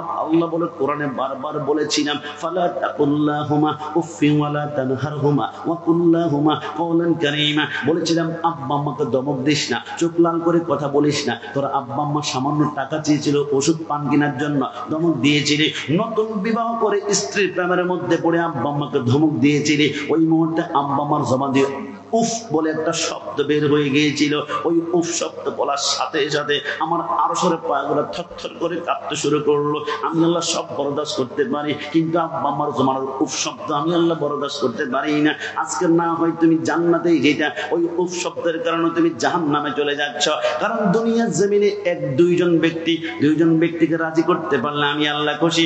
একজন হচ্ছে মা, আরেকজন হচ্ছে বাবা। একটু জবান খুলে বলি সুবহানাল্লাহ। আমার সাথে 3 বার মোহাব্বত নিয়ে একসাথে বলুন তো মা। আর একটু জবান খুলে মা।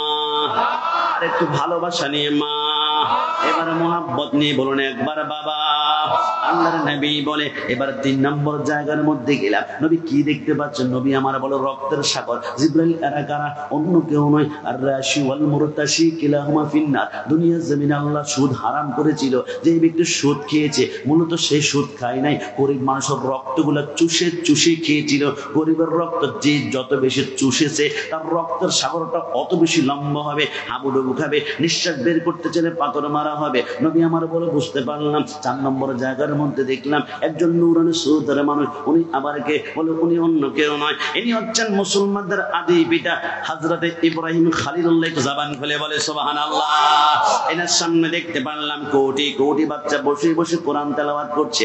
এরা কারা? হে আমার বাড্ডার ভাইরা, কখনো কি আপনারা চিন্তা করেছেন অনেক সন্তান দুনিয়াতে আসার 1 ঘন্টা পরে মৃত্যুবরণ করে, 2 ঘন্টা পরে মৃত্যুবরণ করে, 1 দিন পরে মৃত্যুবরণ করে? আল্লাহ বুঝলাম না যে এই সন্তানটা দুনিয়াতে আসার 1 ঘন্টা পরে মৃত্যুবরণ করে একে দুনিয়াতে পাঠানো কি দরকার ছিল? না দিলেই তো হতো। মাকে আপনি 10 মাস 10 দিন কষ্ট দিয়ে সন্তানকে 1 ঘন্টা রেখে আপনি নিয়ে গেলেন কেন? আল্লাহ আপনি তো সবকিছুই জানেন। সন্তান 1 ঘন্টা পরে মৃত্যুবরণ করবে, মার পেটের ভিতরে না দিলেও তো হতো। আমার আল্লাহ বলে খবরদার, রব্বানা মা খালাকতা হাযা বাতিলা। আমি আল্লাহ অনর্থক কোনো কিছু বানাই না, যা করি বান্দার ভালোর জন্য। আল্লাহ কেমন ভালো হলো? মার পেটটা কেটে সিজার করলো, 1000 টাকা গেল, কষ্ট অনুভব করলো, আর 1 ঘন্টা পর সন্তানটাকে নিয়ে গেলেন। আমার আল্লাহ বলে কেন নিয়েছি জানো? আল্লাহ কেন?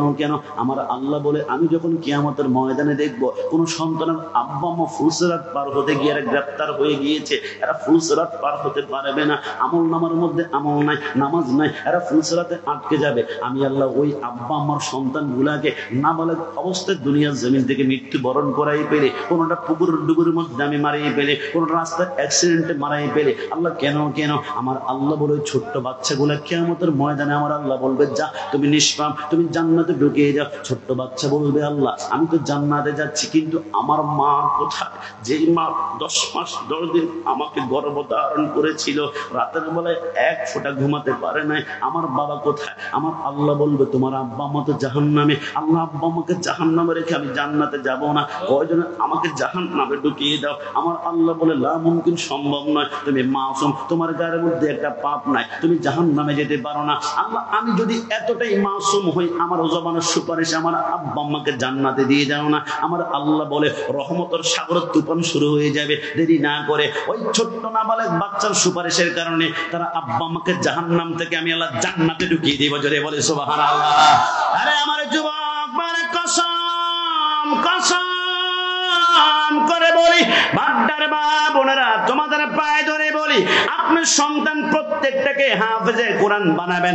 এই কথা আমি, আমার আল্লাহ, আমার রসুল কেউ বলবে না। ডাক্তার প্রয়োজন আছে, ডাক্তার যদি না হয় আমাদের অপারেশন কে করবে? ইঞ্জিনিয়ার প্রয়োজন আছে, ইঞ্জিনিয়ার যদি না হয় 5 তলা 10 তলা বিল্ডিং এর ফাউন্ডেশন না হলে জনসংখ্যার ট্যাকেল দেওয়া সম্ভব নয়। ব্যারিস্টার প্রয়োজন আছে, ব্যারিস্টার যদি না হয় আমাদের চট্টগ্রাম আদালতে ঢাকা জজ কোর্টের মধ্যে গেলে মামলা মোকদ্দমা নিষ্পত্তি কে করবে? সন্তানকে যেই সেক্টরেই পড়াতে মন চায় অবশ্যই পড়াবেন, তবে প্রত্যেকটা সাবজেক্টের সাথে একটা কম্পালসরি বিষয় কিন্তু সন্তানের জন্য রাখতেই হবে। হুজুর এটা আবার কি? এটা হচ্ছে ওয়ারাতিল কোরআন তারতিলা, বিশুদ্ধ কোরআন তেলাওয়াত শিখাবেন, অঙ্ক শিখাবেন, মৃত্যুর পর অঙ্ক থাকবে না। ইংরেজি শিখিয়েছেন, মৃত্যুর পর থাকবে না। চার্টার্ড অ্যাকাউন্টারে শিখিয়েছেন, মৃত্যুর পরে থাকবে না। আপনার সন্তান যদি কোরআন তেলাওয়াত বিশুদ্ধ শিখে আপনার লাভ হবে কি জানেন? ঈসা রুহুল্লাহ বলে, আমি একদিন একটা কবরস্থানের পা দিয়ে হাঁটতে লাগলাম, হঠাৎ করে দেখলাম একটা কবরের ভিতরে দাও দাও করে আগুন জ্বলছে। আমি ভয় পেয়ে গেলাম। আমি কবরটা অতিক্রম করে ইন্নাদ-দীনা ইনদাল্লাহিল ইসলাম, ইসলাম প্রচার করে আবার কিছুক্ষণ পরে কবরের পা দিয়ে যখন আসতে লাগলাম, হঠাৎ করে আমি চিন্তা করলাম, যাওয়ার সময় দেখলাম কবরে দাও দাও করে আগুন জ্বলে। এখন কি হচ্ছে দেখি তো। আমি যখন কবরের দিকে আসার সময় তাকালাম, মনে করেছিলাম সাপ হয়তো বা বিচ্ছু কামড়াবে, কিন্তু আসার সময় দেখলাম ওইখানে সাপ নাই, ওইখানে আগুন নাই, ওইখানে বিচ্ছু নাই। ওই লোকটার সামনে 1 লক্ষ আইটেমের উপরে জান্নাতের বালাখানা পড়ে আছে। একটু জবান খুলে বলে সুবহানাল্লাহ। ঈসা রূহুল্লাহ সিজদার মধ্যে পড়ে গেল। আল্লাহ বুঝলাম না, একটু আগে দেখলাম জাহান্নাম, একদিন যায় নাই, 1 সপ্তাহ যায় নাই, 1 মাস যায় নাই, 1 বছর যায় নাই, একটু আগে দেখলাম জাহান্নাম, এখন জান্নাত কিভাবে সম্ভব? আমার আল্লাহ বলে তাহলে শুনে নাও, এই লোকটা মৃত্যুবরণ করেছে আজ থেকে 5 বছর পূর্বে। যেই দিন মৃত্যুবরণ করেছে ওই দিন তার স্ত্রীর গর্ভের ভিতরে 8 মাসের একটা সন্তান ছিল। আজকে তার বয়স দুনিয়াতে 4.5 বছর হয়েছে। ওই ছোট্ট বাচ্চাটা আজকে প্রথম মুক্তিবরণের মধ্যে গিয়েছে। হুজুর বলল, বাবা সবক নাও। কি সবক নেব? বলে আমার সাথে বলো বিসমিল্লাহির রহমানির রহিম। ছোট্ট বাচ্চাটা যখন বিসমিল্লাহির রহমানির রহিম বলল, আল্লাহর রহমতের সাগরের তুফান শুরু হয়ে গেল। ঈসা রূহুল্লাহ বলে, আল্লাহ কেন? আমার আল্লাহ বলে, ছোট্ট বাচ্চা বলে, আমি নাকি রহমান, আমি নাকি দয়ালু, আমি নাকি রহিম, আমি নাকি মেহেরবান। তো রহমান তো কখনো কবরে আগুন জ্বালাতে পারে না, রহিম তো আগুন জ্বালাতে পারে না। ওই ছোট্ট বাচ্চা বিশুদ্ধভাবে আমাকে রহমান রহিম বলে ডাক দেওয়ার কারণে তার বাবার কবরটা, সন্তানের জবানের কারণে আব্বার কবরটা সেকেন্ডে জাহান্নাম থেকে আমি আল্লাহ জান্নাত বানিয়ে দিলাম। জোরে বলে সুবহানাল্লাহ। তুমি নবীর উম্মত দাবি করো, সুন্নাহ মানো না, নবীর অপমানে তোমার হৃদয় কাঁদে না। ডান হাত তুলে বলো ঠিক কি না? তুমি নবীর উম্মত দাবি করো, সুন্নাহ মানো না, নবীর অপমানে তোমার হৃদয় কাঁদে না। তুমি বিজাতীয় সংস্কৃতিতে সপেছো পরাণ, তুমি কেমন মুসলমান, তুমি কেমন মুসলমান? বলুন না, তুমি কেমন মুসলমান, তুমি কেমন মুসলমান? নামাজের সাথে নাই পরিচয়, নামাজের সাথে নাই পরিচয়, মানো না কোরআন, তুমি কেমন মুসলমান, তুমি কেমন মুসলমান? তুমি সুদের টাকায় প্রাসাদে গড়, ঘোষ ছাড়ো না, দিন দুঃখী না খেয়ে মরে খবর রাখো না। কথা বলো ঠিক কিনা? তুমি সুদের টাকায় প্রাসাদে গড়, ঘোষ ছাড়ো না, দিন দুঃখী না খেয়ে মরে খবর রাখো না। তুমি ঘুষ খেয়ে বিচার কর সাজিয়া প্রদান। তুমি কেমন মুসলমান, তুমি কেমন মুসলমান, শেষবারের মতন, তুমি কেমন মুসলমান, তুমি কেমন মুসলমান। নামাজের সাথে নাই পরিচয়, নামাজের সাথে নাই পরিচয়, মানো না কোরআন। তুমি কেমন মুসলমান, তুমি কেমন মুসলমান। যুবক, যুবক, তুমি কেমন মুসলমান? আমার নবীর বিরুদ্ধে কটূক্তি করা হচ্ছে, নবীর বিরুদ্ধে গালি দেওয়া হচ্ছে, তোমার রক্তে আগুন ধরে না, তুমি এখনো মুসলমান হতে পারো না। তুমি কেমন মুসলমান? আমার নবীকে কাও বয়, নবীকে রাখাল বলে গালি দেওয়া হয়, নবীকে স্টাফ কর্মচারী বলে গালি দেওয়া হয়, কিন্তু তোমার গায়ের রক্ত টকটক করে আগুন ধরে না। খবরদার, সাবধান করে বলি, আমি কাশিমকে গালি দাও, প্রতিবাদ হবে না। মাকে গালি দাও, প্রতিবাদ হবে না। বাবাকে গালি দাও, প্রতিবাদ হবে না। কিন্তু আন-নাবিয়্যু আওলা বিল মুমিনিনা মিন আনফুসিহিম, my property, my heart, my property, my soul, my property, my love, my property, my life. নবী আমার জান, নবী আমার প্রাণ, নবী আমার কলিজা, সুন্নিদের কলিজা। কেউ হাত দিলে ওই হাত মুসলিম ভেঙে ফেলা হবে। যারা হাত তুলে ওঠে কিনা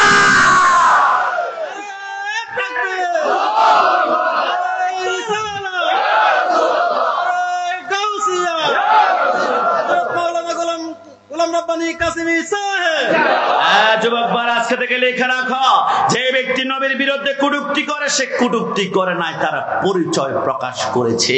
তার মা একজন, বাবা দুইজন, তিনজন, চারজন হতে পারে। অসংখ্য পুরুষের মিলনে তার জন্ম হয়েছে অবৈধ। আমি কাশিমি অবৈধ বললে তুমি ফেসবুকে লেখালেখি করো, বাড্ডা কোন হুজুরকে দাওয়াত দিলে মানুষের বিরুদ্ধে গালাগালি করে, অবৈধ বলে। আর আমি অবৈধ বললে তোমার মেজাজ গরম হয়ে যায়, তো আল্লাহর বিরুদ্ধে ফতোয়া দাও। আমার আল্লাহ বলে অতুল্লিম বাদা যালিকা জামিন। আমি তো অবৈধ বলেছি, আমার আল্লাহ বলে নবীর বিরুদ্ধে কথা বললে হারাম জাদা, হারাম জাদা। তার বংশের ভিতরে অবৈধতার গান রয়েছে, কথা বলো ঠিক কি না? কিন্তু আমার বার আমি অবাক হয়ে যাই, বাংলাদেশের এরকম প্যান্ডেল থেকে আরো 10টা প্যান্ডেল বড় হবে, লক্ষ মানুষ দেখা যায়, ওই প্যান্ডেলে 100 বার লিল্লাহে তাকবীর, লিল্লাহে তাকবীর, লিল্লাহে তাকবীর শোনা যায়। একটা বার ইয়া রাসূলুল্লাহ শোনা যায় না, ইয়া রাসূলুল্লাহ শোনা যায় না, ইয়া রাসূলুল্লাহ শোনা যায় না। আজকে থেকে বলে গেলাম, মাইকের সাউন্ড সামনে পিছনে ডানে বাবা যারা শুনতে পাও, আল্লাহর কসম, ওয়াল্লাহ বিল্লাহ তাআলা কসম করে বলে, যে প্যান্ডেলে ইয়া রাসূলুল্লাহ স্লোগান নাই, ওই প্যান্ডেলে আমার নবীও নাই, কথা বলো ঠিক কি না? যেই প্যান্ডেলে আমার নবী নাই, ওই প্যান্ডেলের রাহমাতুল লিল আলামিনের রহমতও নাই। রহমত যেই প্যান্ডেলে নাই, ওই প্যান্ডেলের যুবক ওয়াজ শুনবে, মুখে দাড়ি রাখবে, মাথায় টুপি লাগাবে, পাঞ্জাবি লাগাবে, আবার নামাজ পড়বে। নামাজটা শেষ করে হাতের মধ্যে হকি স্ট্যাট নিয়ে টঙ্গীর ইজতেমায় 5 জনকে খুন করতে বুক কাঁপবে না, কথা বলো ঠিক কি না? যাদের অন্তরে নবী নাই, ইয়া রাসূলুল্লাহ নাই, কসম খোদার, এরা নেকড়ের বাঘের চাইতে তারা হিংস্র হবে। এরা কথায় কথায় তাওহীদ জনতা নাম দিয়ে বাইতুল মুকাররমে জুতা নিক্ষেপ করতে বুক কাঁপবে না, কথা বলো ঠিক কি না? যাদের অন্তরে আমার নবী নাই, ইয়া রাসূলুল্লাহ নাই, এরা কথায় কথায় মাজারা ভাঙবে, আবার মাঝে মাঝে মুর্শিদপুরে গিয়ে গরু চুরি করবে, কথা বলো ঠিক কি না? কিন্তু আমরা সুন্নিরা কেন পারি না? শাপলা চত্বরের আগুন জীবনে আমরা জ্বালাই নাই। কোন যুবকের পায়ের রক সুন্নিরা কেটেছে এমন নজর 1 লক্ষ বছর দেখাতে পারবে না। সুন্নিরা কেন পারে না? একটা কারণে, সুন্নিরা গাড়িতে বাড়িতে আগুন জ্বালায় না, কারণ সুন্নিদের অন্তর রাহমাতুল লিল আলামিন আছে, রহমত আছে। রহমত যেখানে থাকবে ওইখানে মায়া আছে, মায়া যেখানে থাকবে ওখানে দয়া আছে, আর দয়া মায়া রহমত যার কলিজায় থাকবে আগুন জ্বালাতে পারে না, মানুষকে মারতে পারে না, রক কাটতে পারে না। আর যারা রক কাটে এরা নবী প্রেমিক নয়, এরা হচ্ছে দুনিয়া প্রেমিক। ডান হাত তুলে বলো ঠিক কি না? কি আমি একটু গরম কথা বলতে খারাপ লেগেছে? কি আমার উপরে কষ্ট পেয়েছেন আপনারা? আমার ভাইরা, সরকার মদিনার শান, আমি গোলাম রাব্বানিকে আমাকে বলছে শানের রিসালাত, শানের রিসালাতের উপর যখন সাবজেক্ট দেয় মনে হয় সমুদ্রের মধ্যখানে ফেলে দিয়েছে। আমি কোন দিকে যাব? রাসূলের শান আমি যদি 1 কোটি বছর হায়াত পাই, নিঃশ্বাসে নিঃশ্বাসে রসুলের শান বলি, আমার আল্লাহ যেখানে নিয়েছে 1 কোটি ভাগের 1 ভাগও নিতে পারবো না। তবে আমার নবী বলে, আমি যখন বোরাকারের মধ্যে উঠলাম, উঠার পরে আমি শাওয়ার করতে লাগলাম, আমি মিশর ওভারটেক করতে লাগলাম। হঠাৎ করে মিশর দিয়ে যাওয়ার সময় আমি দেখলাম ইউসাল্লি ফি কুবুরিহি, মুসা কালিমুল্লাহ কবরে দাঁড়িয়ে দাঁড়িয়ে সালাত আদায় করছে। বার্তার ভাইরা সারা জীবন শুনেছেন কি মুসা কালিমুল্লাহ কবরে দাঁড়িয়ে দাঁড়িয়ে নামাজ আদায় করছে। নামাজ আমি গোলাম রাব্বানী কাশিমের বুঝে আসে না কেন জানেন? আমার কলবের ভিতর নবীর মোহাব্বত রেখে তারপর মেয়ারাজ আমি পড়তে শুরু করেছি, কিন্তু আমার বুঝে আসে না মুসা কালিমুল্লাহর কবর পার দিয়ে আমার নবী যাবে, মুসা কালিমুল্লাহ নবীকে সালাম দিবে না, নবীকে অভ্যর্থনা জানাবে না, এটা আমার বুঝে আসে না। কারণ যে নবীর পিছনে 1,24,000 পয়গাম্বর নামাজ পড়ার জন্য বাইতুল মুকাদ্দাস অপেক্ষা ইন্তেজার ওয়াইটিং এর মধ্যে আছে, ওই নবী মুসা কালিমুল্লাহর কবর পার দিয়ে যাবে, এটা আমার হতে পারে না। কারণ কবর নামাজ পড়া ফরজ নয়, ওয়াজিব নয়, সুন্নাত নয়। কবর নামাজ পড়লে দারাজাত বৃদ্ধি হবে। মুসা কালিমুল্লাহ আসলে কি দাঁড়িয়ে দাঁড়িয়ে সালাত মানে নামাজ আদায় করছে?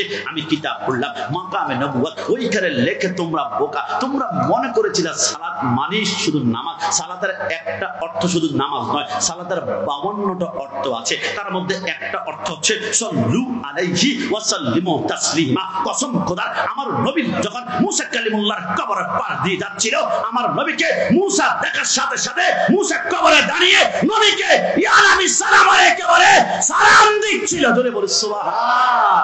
মুসা কালিমুল্লাহ সালাম দিলে বিদআতের ফতোয়া নাই, সুন্নিরা ইয়া নবী সালাম আলাইকুম বললে বিদআতি বিদআতি বিদআতি। নবীকে যারা সালাম দিলে বিদআতি বলে, তারাও দেখি আবার 16 ডিসেম্বর শহীদ মিনারে গান গায়, সালাম সালাম হাজার সালাম সকল শহীদ স্মরণে আমার হৃদয় রেখে যেতে চায় তাদের স্মৃতির চরণে। একসাথে সালাম হাজার সালাম। মায়ের ভাষায় কথা বলাতে, স্বাধীন আশায় পথ চলাতে, হাসি মুখে যারা দিয়ে গেল প্রাণ, সেই স্মৃতি নিয়ে গে যায় গান। তাদের বিজয় মরণে মরণে আমার হৃদয় রেখে যেতে চায় তাদের স্মৃতির চরণে। সাজবার মতন সালাম হাজার সালাম। শহীদদের সালামের বিপক্ষে আমরা নয়, 1 কোটি বার সালাম দিব।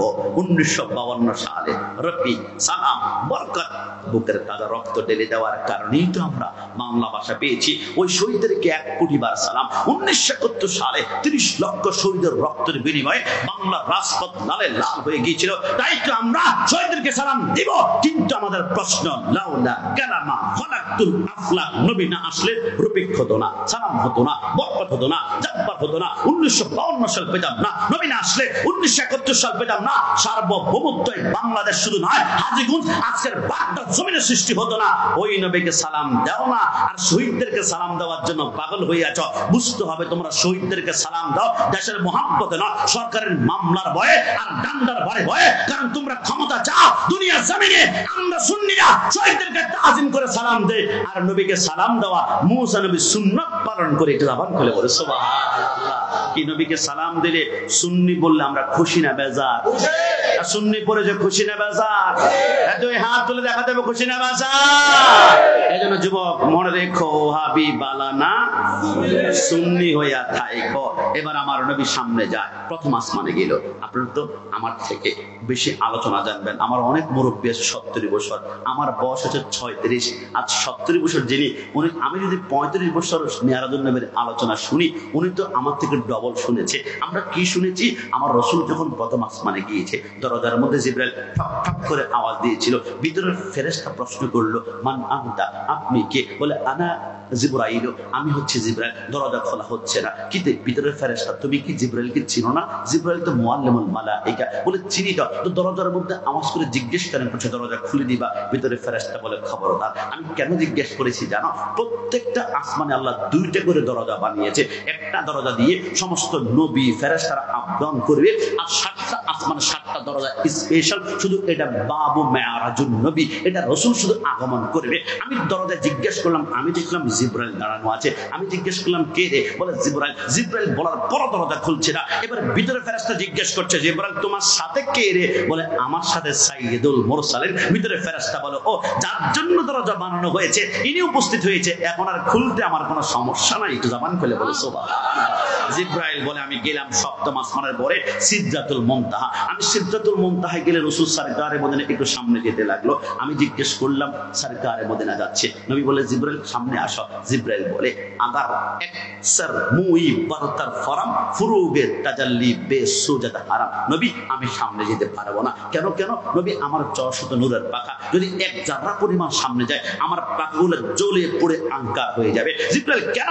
জিবরাইল বলে, নবী আমি আপনার মতো হতে পারি না, আপনি হচ্ছে নূরুন আলা নূর, আপনার মতো বেমেসাল। তাহলে জিবরাইলের আকীদা হচ্ছে রাসূল আমার মত নয়, আমরা সুন্নিদের আকীদা রাসূল আমার মত নয়। কসম খোদা, আমরা যেমন সুন্নি, আমার জিবরাইলও ছিলেন সুন্নি। একটু জবান খুলে বলে সুবহানাল্লাহ। আমার ভাইরা লিখে রাখো, জিবরাইলের আকীদা হচ্ছে রাসূল আমার মত নয়। তাহলে জিবরাইল মুআল্লিমুল মালাইকা। জিবরাইলের আকীদা যদি হয় রাসূল আমার মত নয়, মিকাইলের আকীদা রাসূল আমার মত নয়, ইসরাফিলের আকীদা রাসূল আমার মত নয়, আজরাইলের আকীদা রাসূল আমার মত নয়। আজরাইল বলে, কার রূহ যখন আমি কবজ করতে যাই তখন তার আকীদার লিস্ট একটু বাইর করে দেখি তো তার আকীদা কেমন। যদি দেখি তার আকীদা রাসূল মাটির তৈরি, রাসূল আমার মত হাজার নাজার নয়, এলমে গায়ব খবর দেনওয়ালা হতে পারে না, মিলাদুন নবীর বিরুদ্ধে, তখন দেখি তার আকীদা ফেরেশতার আকীদার বিরোধী, আল্লাহর আকীদা বিরোধী, তার রূহটা এমন ভাবে টান দেয় 37টা রক ঠাস ঠাস করে আমি ছিঁড়ে টাস টাস করে ফেলি। আর যখন কোন সুন্নির ঘরে যায় তখন দেখি তার আকীদার লিস্টে রাসূল আমার মত হতে পারে না। জিসকা কোই সানি নেই ওয়া নবী হামারা है, যার কোন সেকেন্ড কপি হয় না, তিনি হচ্ছেন আমার নবী। আমি দেখলাম তার আকীদা ফেরেশতার আকীদা নবীর আকীদা আল্লাহর আকীদা মিলে যায়। তার রূহটা এমন ভাবে কবজ করে, একটা 6 মাসের বাচ্চা অসুস্থ হলে পিঠের মধ্যে 3টা আঙ্গুল দিয়ে মেসেজ করলে যেমন আরাম আরাম লাগে, তার রূহটা আরামে আরামে কবজ করে জান্নাতুল ফেরদাউস ঢুকিয়ে দেয়। জোরে বলে সুবহানাল্লাহ। জিবরাইল বলে, এবার আমি থেকে গেলাম, রাসূল চলে গেল। আমার আল্লাহ বলে, বন্ধু কি আনলেন? আমার নবী বলে, আত্তাহিয়াতু লিল্লাহি ওয়াস সালাওয়াতু আত-তাইয়্যিবাতু, আপনার জন্য পবিত্র সুমহান মর্যাদা নিয়ে আসলাম। আমার আল্লাহ বলে, আপনাকেও দিলাম আসসালামু আলাইকা আইয়ুহান নাবিয়্যু ওয়া রাহমাতুল্লাহি ওয়া বারাকাতুহু, আপনাকে সালাম। এবার আমার নবী আসলেন। আসার সময় 6ম আসমানে মুসা কালিমুল্লাহর সাথে দেখা। মুসা কালিমুল্লাহ বলে, নবী আপনি যে আল্লাহর সাথে দিদারে গেলেন, কি নিয়ে আসছেন? মুসা কালিমুল্লাহর কথা শুনে নবী আমার বলে 50 ওয়াক্ত নামাজ হাদিয়া দিয়ে আসলো। মুসা কালিমুল্লাহ বলে, পারবে না, আপনি আবার যান। নবী আমার গেল, 5 ওয়াক্ত কমলো, 45 কত ওয়াক্ত? মুসা কালিমুল্লাহ বলে, পারবে না। নবী গেল। বাবা কতবার জানি গিয়েছিল? 9 বার গিয়েছে। 9 বারে 45 ওয়াক্ত কমে আনলো, আর আছে 5 ওয়াক্ত।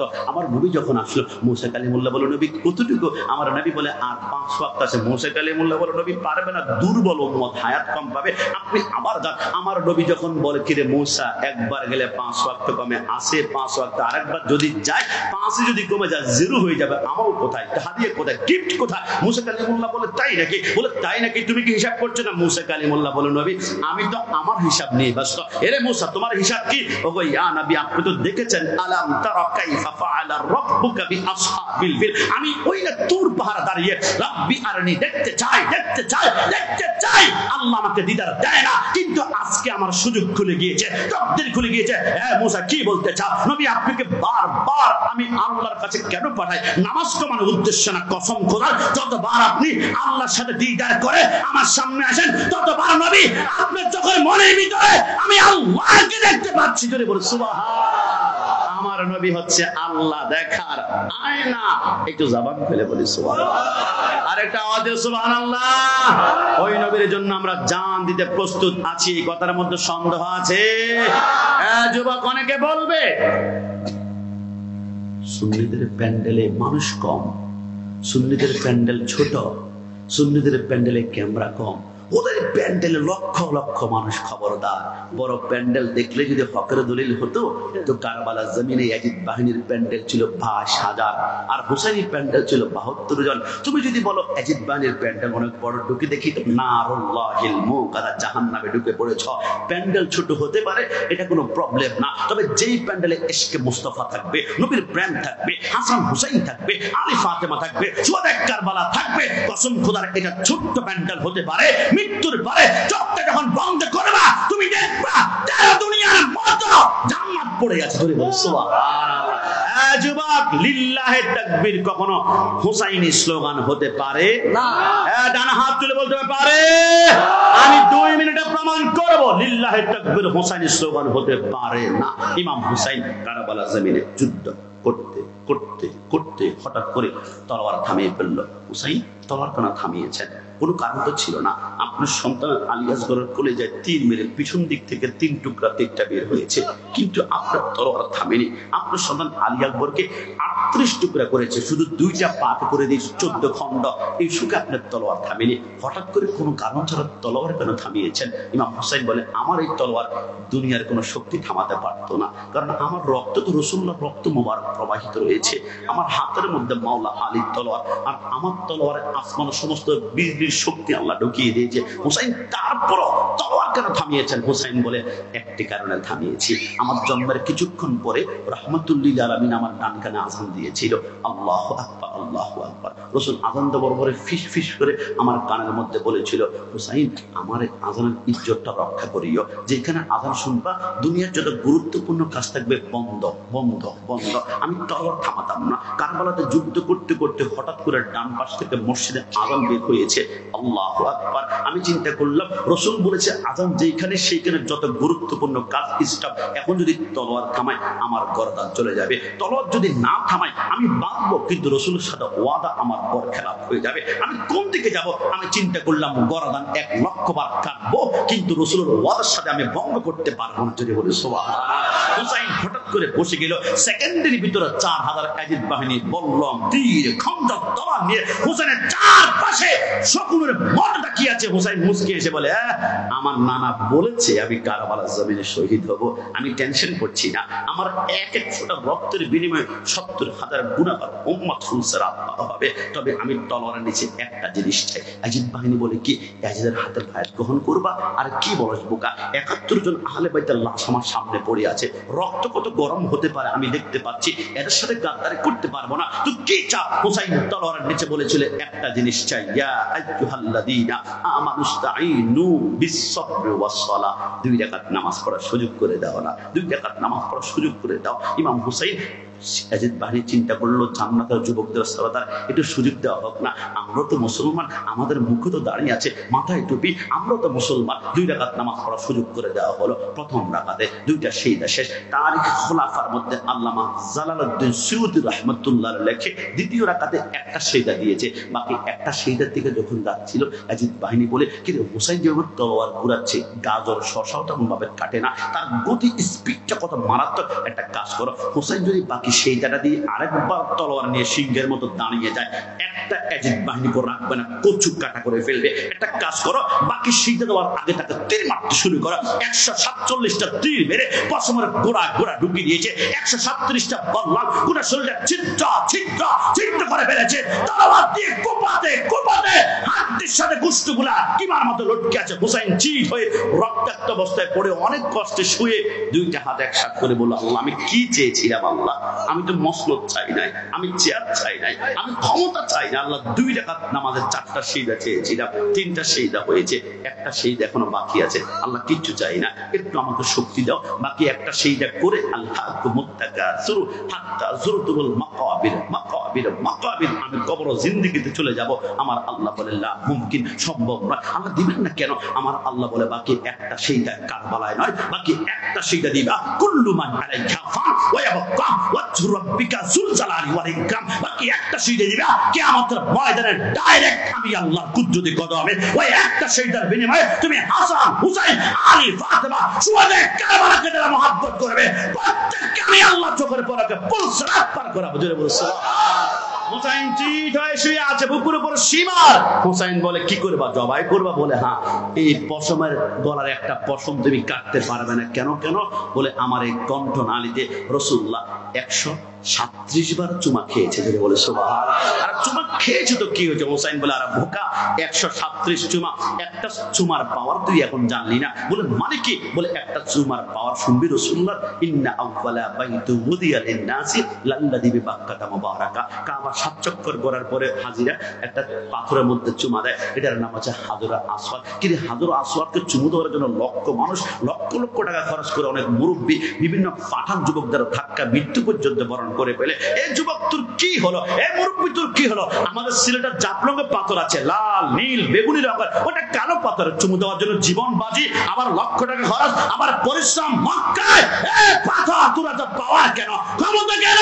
হাজরা আসওয়াদ বলে আমার কোনো পাওয়ার ক্ষমতা নাই, তবে যেই দিন থেকে রহমাতুল লিল আলামিন দুইটা ঠোঁট লাগিয়ে আমাকে একটা চুমা দিয়েছিল, আমার এত পাওয়ার যে আমাকে চুমাবে তার জিন্দেগির গুনাহ চুষে চুষে চুষে আমি তাকে নিষ্পাপ করে নেই। হাজরা আসওয়াদে যদি এক চুমা এত পাওয়ার হয়, আমার কণ্ঠ নালীতে 137 চুমা করেছিল। শিমর কাঁপতে শুরু করলো, কি করব? বলে আমাকে উপর করে তুমি। উপর করে কল্লাটা যখন আলাদা করলো, ইমাম হোসেনের মাথার চুল ছিল বাবরি চুল, বাবরি চুলের মধ্যে ধরে উপরের দিকে যখন উত্তোলন করলো, রক্তের ফোঁটা টপ টপ টপ টপ করে পড়ছে, আর ইয়াজিদ বাহিনী একসাথে উল্লাস করছে। হযরতে ইমাম জয়নুল আবেদিন একমাত্র কারবালা জমিনে বেঁচে ছিলেন। তিনি অসুস্থ, বিছানা থেকে পিঠ উঠাতে পারছেন না। যদি পারতেন তাহলে কারবালা জমিনে বাবার আগেই সন্তান শহীদ কোরবানি হয়ে যেত।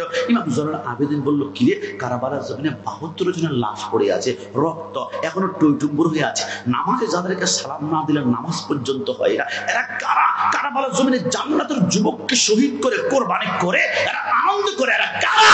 কারবালায় তো হিন্দু নাই, বৌদ্ধ নাই, খ্রিস্টান নাই, সবাই তো মুসলমান। মুখে তো দাঁড়িয়ে আছে, মাথায় টুপি, গায়ে পাঞ্জাবি।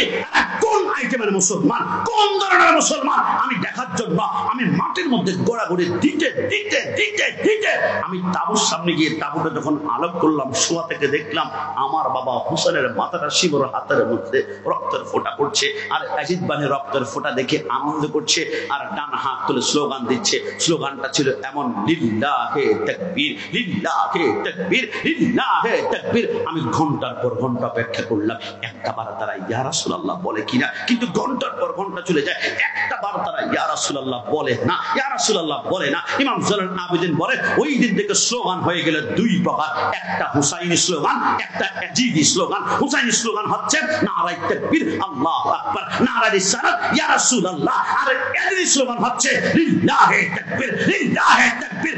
ইয়া রাসূলুল্লাহ বলে না, এরা চায় যুবকদের অন্তর থেকে নবীর নাম মুছে ফেলবে, যুবকদের অন্তর থেকে নবীকে আলাদা করে ফেলবে, যুবকদের অন্তর থেকে মিলাদুন নবী সরাই ফেলবে। কিন্তু বাদটা হারিগুন চারাস্তিতে একজন হোসেনি থাকতে ইয়া রাসূলুল্লাহ স্লোগান কোন বাপের বেটা বন্ধ করতে পারবে না। হাত তুলে বলে ঠিক কিনা?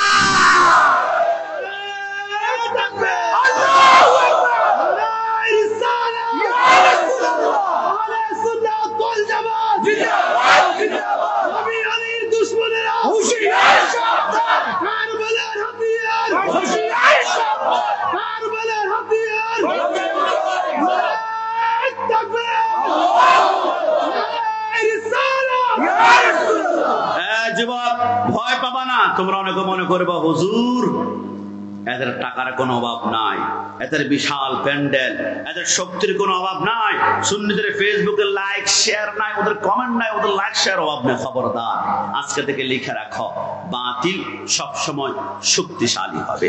তোমরা বলবে সুন্নি মাদ্রাসায় করছি, 1 বছরে 1 তলা বিল্ডিং করতে পারলাম না। আহলে হাদিসের মাদ্রাসা 6 মাসে 6 তলা হয়ে গিয়েছে। ওদের কারণটা কি? কারণ কি জানো? বাতিল সব সময় শক্তিশালী হবে আর হক সব সময় দুর্বল হবে। ফেরাউন বাতিল ছিল, শক্তির কোনো অভাব ছিল না। নমরুদ বাতিল ছিল, শক্তির কোনো অভাব ছিল না। আবু জাহেল বাতিল ছিল, শক্তির কোনো অভাব ছিল না। আর ইয়াজিদ বাতিল ছিল, শক্তির কোনো অভাব ছিল না। কিন্তু হুসাইন হকের পক্ষে ছিল, শক্তি শক্তি নাই, কারবালার জমিনে 3 দিন খাড়া নাই, পানি নাই, ঘটনা কি? আল্লাহ বলে জানো না? ওয়ালা নাবলুওয়ান্নাকুম বিশাইইম মিনাল খাউফ ওয়াল জু' ওয়ান নাকসিম মিনাল আমওয়ালি ওয়াল আনফুসি ওয়াস সামারাত। আমি আল্লাহ যখন বান্দাকে বেশি পছন্দ করি তখন পরীক্ষার মধ্যে ফেলে দিই, দেখি বান্দা আমার উপর আস্থা আছে কিনা, আমার উপর ভরসা আছে কিনা। ওই ইয়াজিদ বাহিনী আমার উপর ভরসা রাখে নাই, কিন্তু হুসাইনকে বারবার মুসিবতে সন্তান নিয়েছে, খাওয়া দেয় নাই, পানি দেয় নাই, কিন্তু হুসাইন সবর করেছে। আমি আল্লাহ বলেছে হুসাইন ইন্নাল্লাহা মা সাবিরিন, সবরকারীর সাথে আমি আল্লাহ তুমি হুসাইনের সাথেই আছি। আমরা হচ্ছে আহলে সুন্নাত ওয়াল জামাত একমাত্র হক দল। এই কথার মধ্যে কোনো সন্দেহ আছে না? জাবাত করে সন্দেহ আছে? এই জন্য নবীর মুহাব্বত এশকে নিয়ে নবীকে দাঁড়িয়ে কি একটু সালাম দিলে আমাদের খারাপ লাগবে? দেখে তো নবীকে আমরা একটু প্রেম ভরে সালাম দেব, ইয়া নবী সালাম আলাইকা ইয়া রাসূল সালাম আলাইকা ইয়া হাবিব সালাম আলাইকা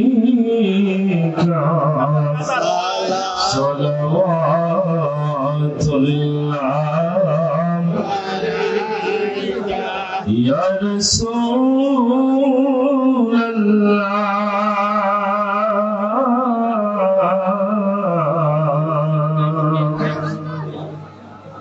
ইয়া হাবিবাল্লাহ।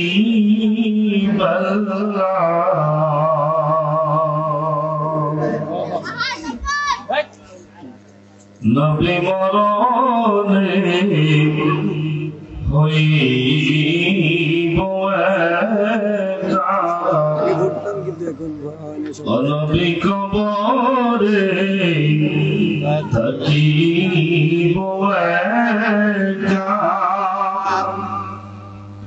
হাসরে উঠিব একা, সেথায় পাই যেন আপনার দেখা, ইয়া নবী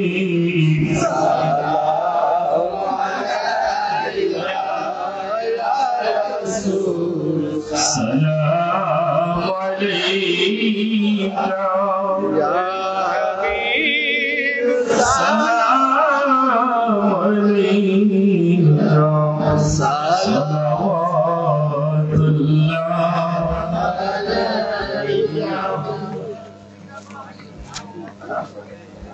সবাই জবান খুলে উচ্চ আওয়াজে বলি আলহামদুলিল্লাহ। আরেকটু ভলিউম দিয়ে বলি আলহামদুলিল্লাহ। সত্যিকার অর্থে বলুন, এই মুহূর্তে পর্যন্ত সকলে খুশি নাকি বেজার? এই মাহফিলটা আগামী বছর আরো আজিমুসান ভাবে হোক।